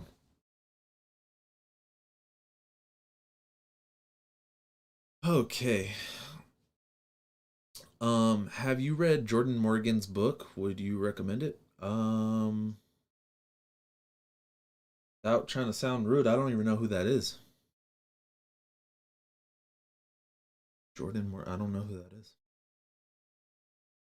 Let me shadow you to become SME for Amplify. Well, I can't really just let you shadow. I mean, you could. I'm gonna be on Twitch a lot. You shadow that way. You cover and Amplify a lot. That's one way. Yeah. But other than that, yeah. All right. So, let me see 1 second.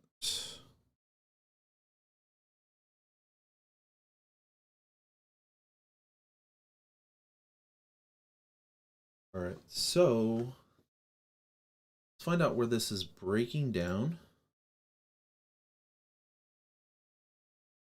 API update. Because we're sending up the data. So we get the counter version. It's on 20. That seems about right. Right. So if we made an update, then if we check DynamoDB, it should be 21, which means that it was right when we did it. So that seems like it's correct. If we go back to our app,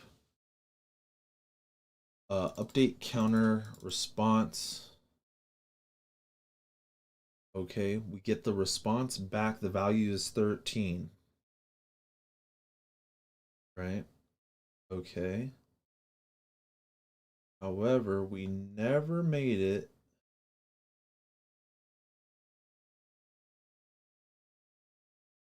We never made it to the update area.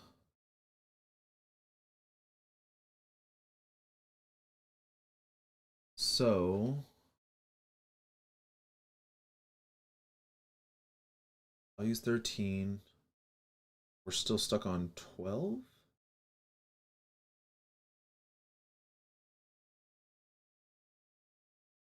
Yeah, we're still stuck on 12, which means that it's somewhere at this point up here in the observe counter that we are not getting it. So we'll go ahead and print the event.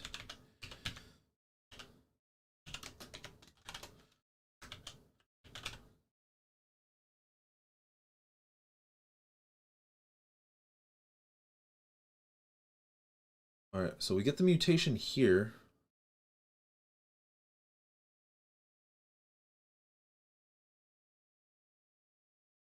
Get the event here. All right, let's clear all this out. Let's do another update, API update. And we don't get another event. So it's being stored properly. We're not getting the update to trigger. That's interesting. We're getting the update to trigger before, and we're not getting the update to trigger now.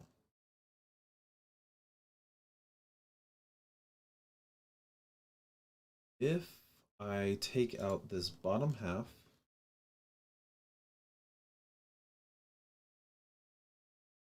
take this out,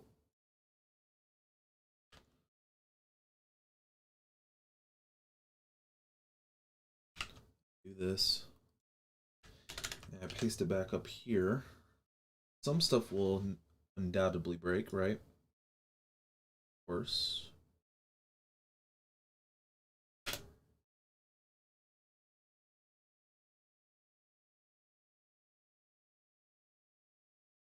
This will just be like 21 or something like that. 22, I think. Go back to DynamoDB, figure out what the current version is.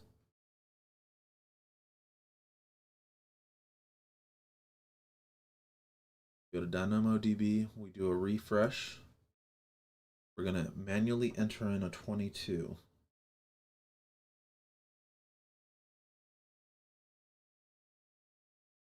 All right, we enter in is it 21 or 22? Yeah, 22. That's correct. manually enter in the 22, then we do this and move this. Everything else should just kind of fall into place.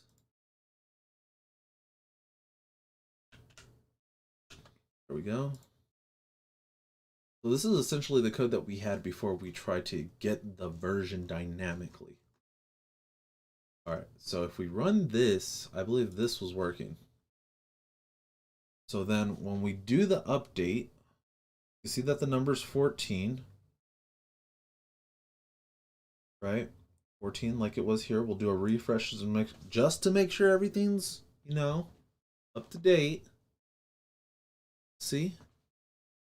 Let's take a look at our simulator as well.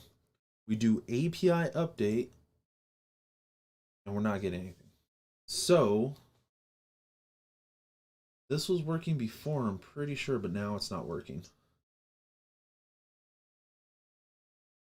And it could be that we broke the sync somehow. Could be that.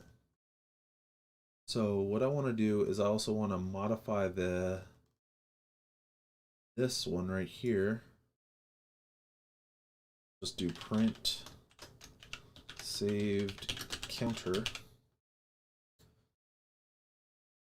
Run it. So the update happened. The only thing is that we're not getting the event to come back and say that it happened, right? So if we do a data store update right here, we're still getting that update. Let's see. So we got the mutation event right here. This worked.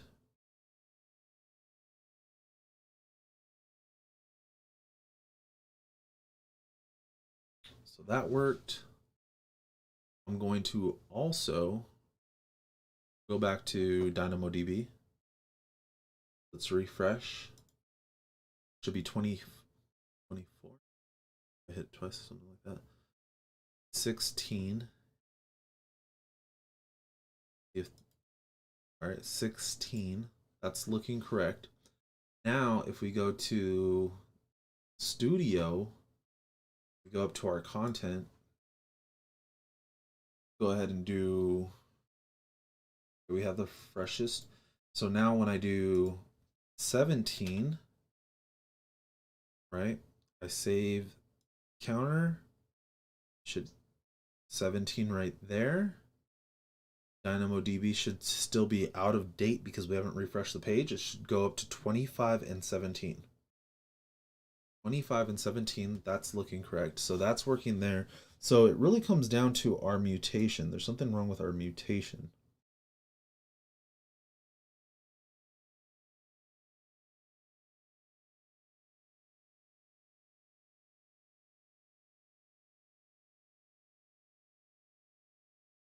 $25 and $17, right? So now if I put 25,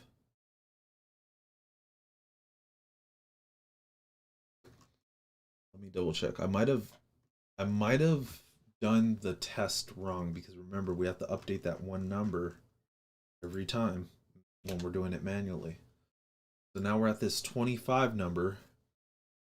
So those two numbers match, and when we do API update, we're still not getting the correct value.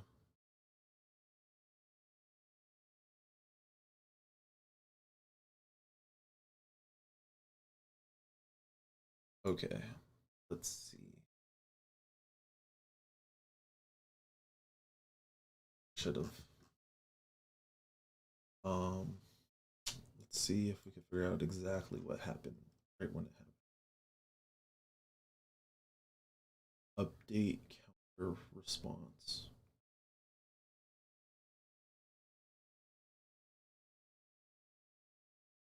$17.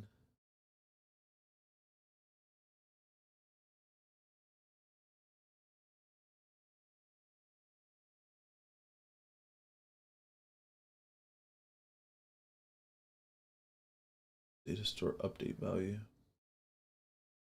Oh, that's right. Okay, so this is 18. So it happened right here. Update counter response. We have the value 18. Okay. Cannot return null for non-null type AWS timestamp. Then parent counter on update last changed at.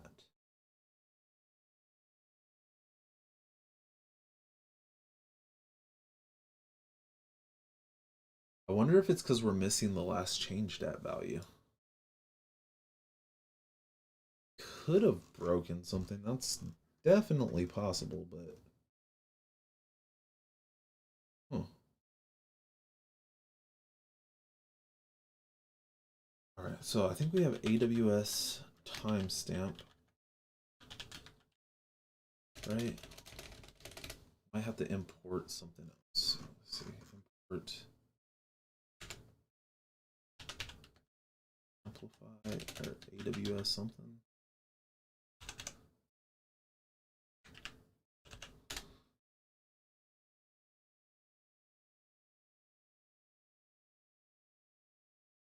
AWS timestamp dot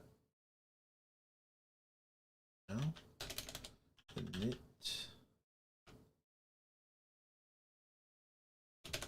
This is serialization. That's not even what I want. That's not even what I want. All right.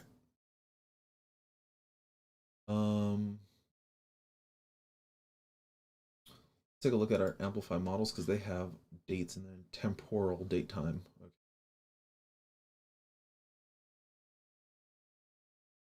And schema.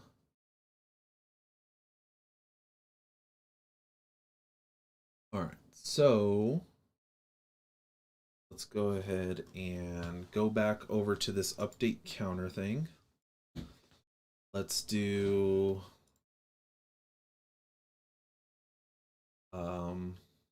let timestamp temporal date time dot now dot. I wonder if this is the right one.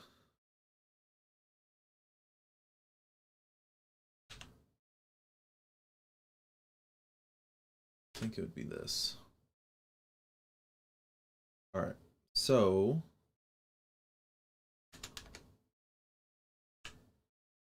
print timestamp. Let's just print it out. I need to see it. I need to see it. All right, so we'll do, that's all updated. Clear it, API update. Okay. Not sure if this is what it's going to want. That's the only problem.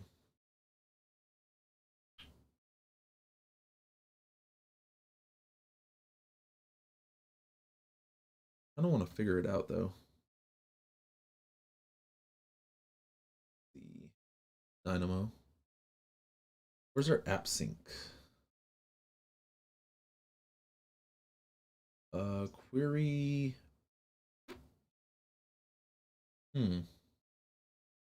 Created at.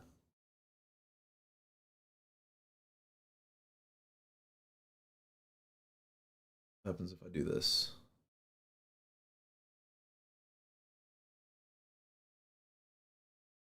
Oh, well, duh. Not gonna work. Doy. Like doy. All right, we need to actually have a value to pass in right here. I could manually do it like that. We run it. We get version 27. It's looking pretty snazzy. What's going on, Cozy? Cozy? Cozy?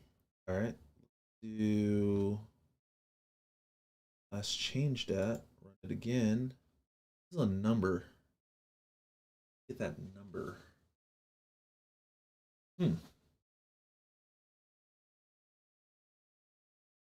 Right now, I'm working on using AWS DataStore with um, the API category and updating the values, like being able to like actually update those values so that we can have them update in DataStore as well. So now, not this format. Right now, right at the second, I'm trying to figure out how to get this into a like, let's see. I want it to be this, but I want it to be a number. Maybe foundation date dot time since.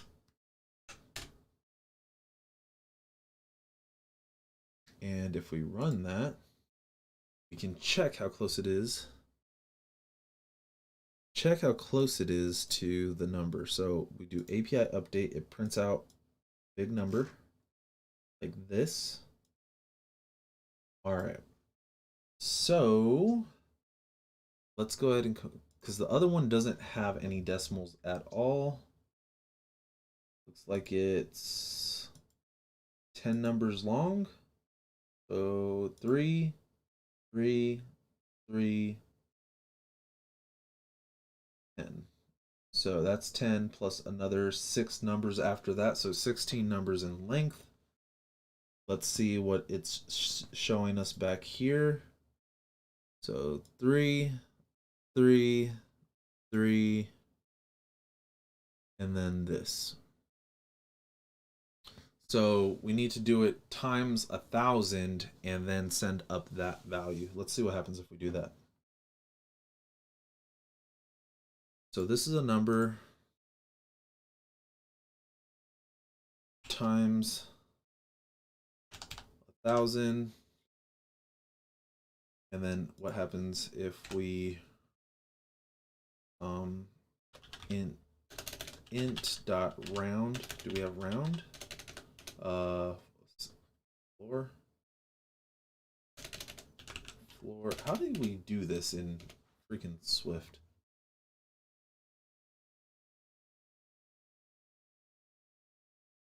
This should actually work.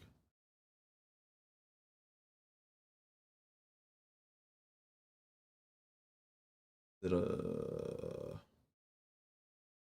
the it's definitely a number.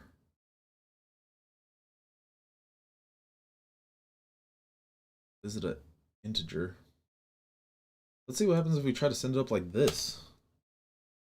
Or, well, let's print it first. Timestamp. Like so. We'll run it. How did I teach myself how to code? A lot of YouTube videos. Anything I could just learn for either free or cheap. That's kind of what I did, and I just kind of kept following like what I was interested in. 3, 3, 0, 1, 2, 3. Okay, that's the correct format.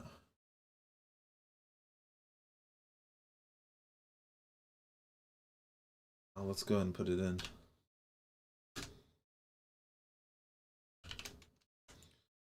Timestamp.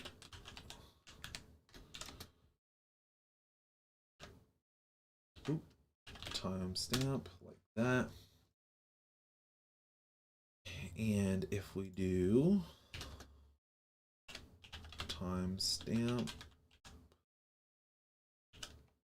let's just do int. Let's see what happens.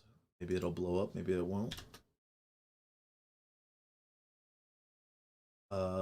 And the value we want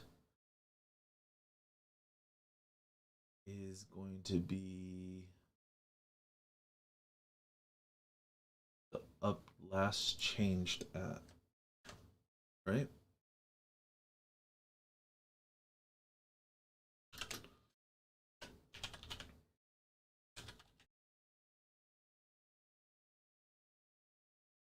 There we go.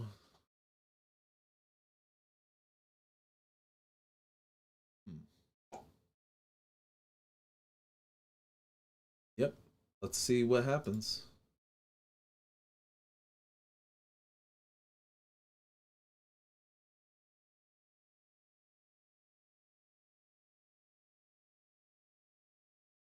All right.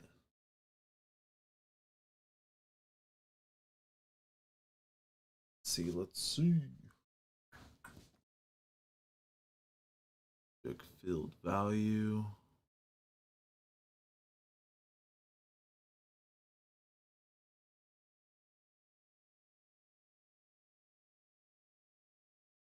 Update counter input. Oh, I do have two of those, huh? Thanks. Thanks, Cozy. I don't think that this would have worked anyways because we are actually trying to do something that is not allowed because this function doesn't exist.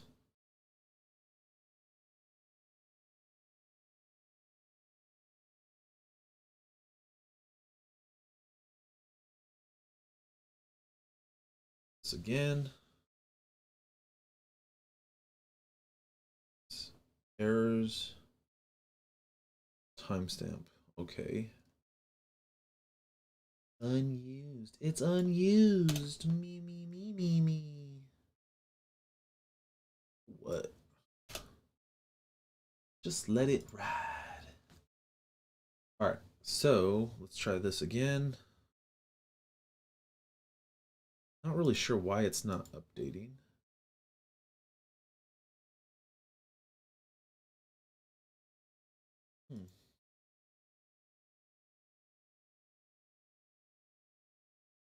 Non-nullable message cannot return null for non-nullable type.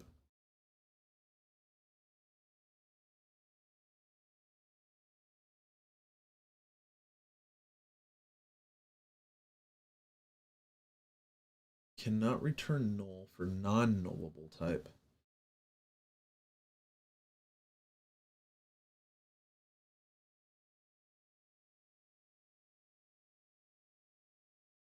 Maybe I need to return version? Is that what you're saying? That can't be right. That most certainly can't be right.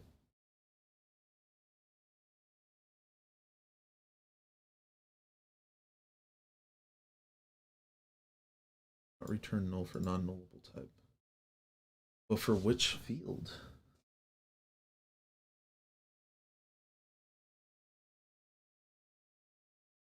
Not return null for non-nullable type AWS timestamp with it. Last changed at. Okay.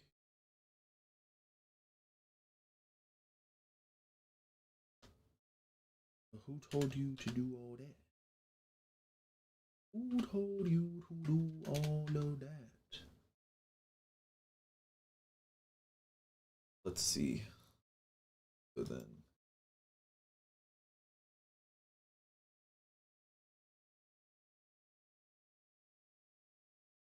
This looks different. This looks more successful. Hold on. But it didn't update. Hold on.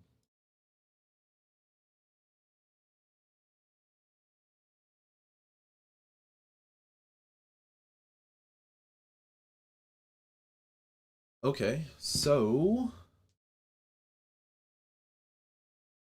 yeah, okay, so this is a little bit weird, but let's go ahead and make sure that we're sending the right version now. So we'll go back over to DynamoDB. Need to pass in version 34.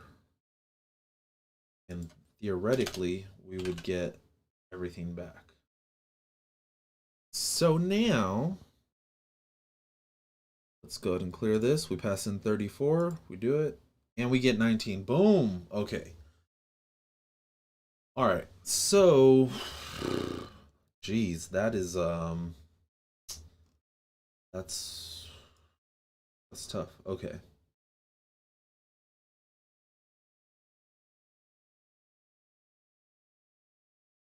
The problem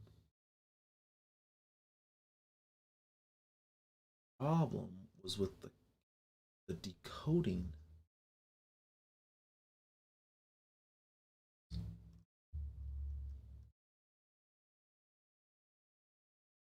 Key.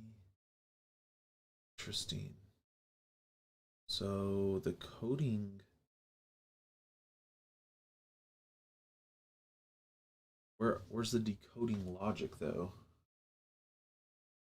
Oh shoot. That's interesting. Okay, hold on.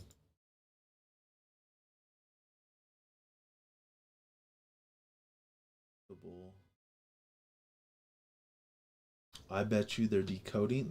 I bet they're overriding the decoding method and it's doing something weird.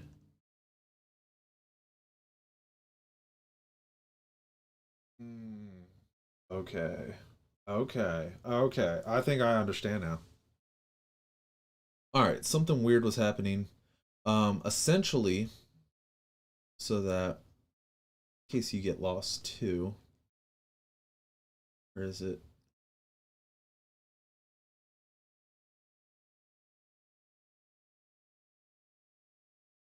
Yeah. Essentially, what's going on is like I think in the background they're decoding something using this model method, and it was not working because we were missing a couple of those values. And this would not be a problem. I think. But it should have still worked. It shouldn't matter what I'm trying to get back. That's the weird thing.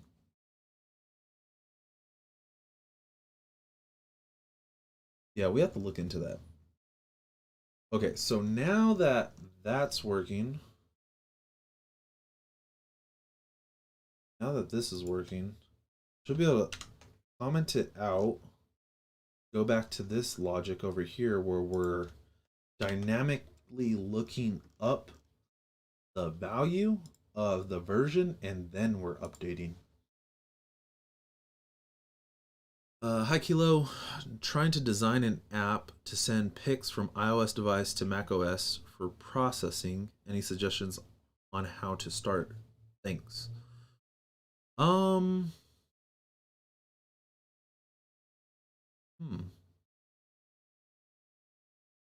I think the first thing that I would try, if it was me, I would just be probably trying to work with Amplify, you know.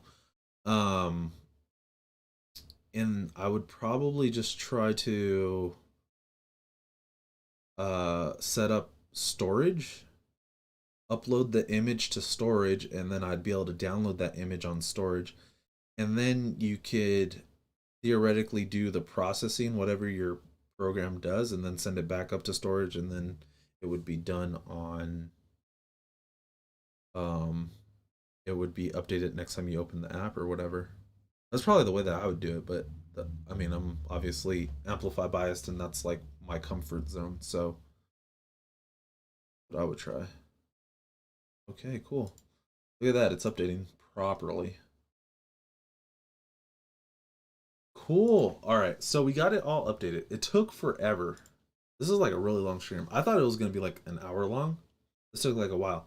It took a while because we kept running into these little things, but at least we got it. So now we're able to actually use API and data store together. And the only reason that we're able to do that is because we're manually creating these documents. We're manually creating these documents, and then what we're doing is making sure that all these values are included. This still is kind of weird to me. I don't know why this is like, even if you're not interested in this, it needs to come back. That's kind of weird. But yeah. Anyway, let me see. Hold on. Yeah, I don't know. It's just like, I don't know. It's kind of weird. It didn't start working until I started doing that. Wonder if it's trying to observe those things locally. That would be interesting. I have to ask the team. What's going on, Joseph? Welcome to the stream, but we are actually closing out. So, I had a lot of fun today. Got to code a lot, learned a lot, and yeah, like I will be compiling this into a very short video so that we can understand it a little bit easier. Take all these files, compile it into a little video for y'all, and I'll put it out sometime next week. But yeah, really appreciate everybody for coming. Once again, want to say big shout out to what was the name? I want to make sure that I pronounce it right before I like mess up. Siddharth for giving that 20 CAD. Really appreciate that. And yeah, be on the lookout for streams. I'm thinking about doing streams around lunchtime, you know, as often as I possibly can. And we'll go from there. But yeah, thank you for joining the stream, and make sure you go out there and you keep coding passionately.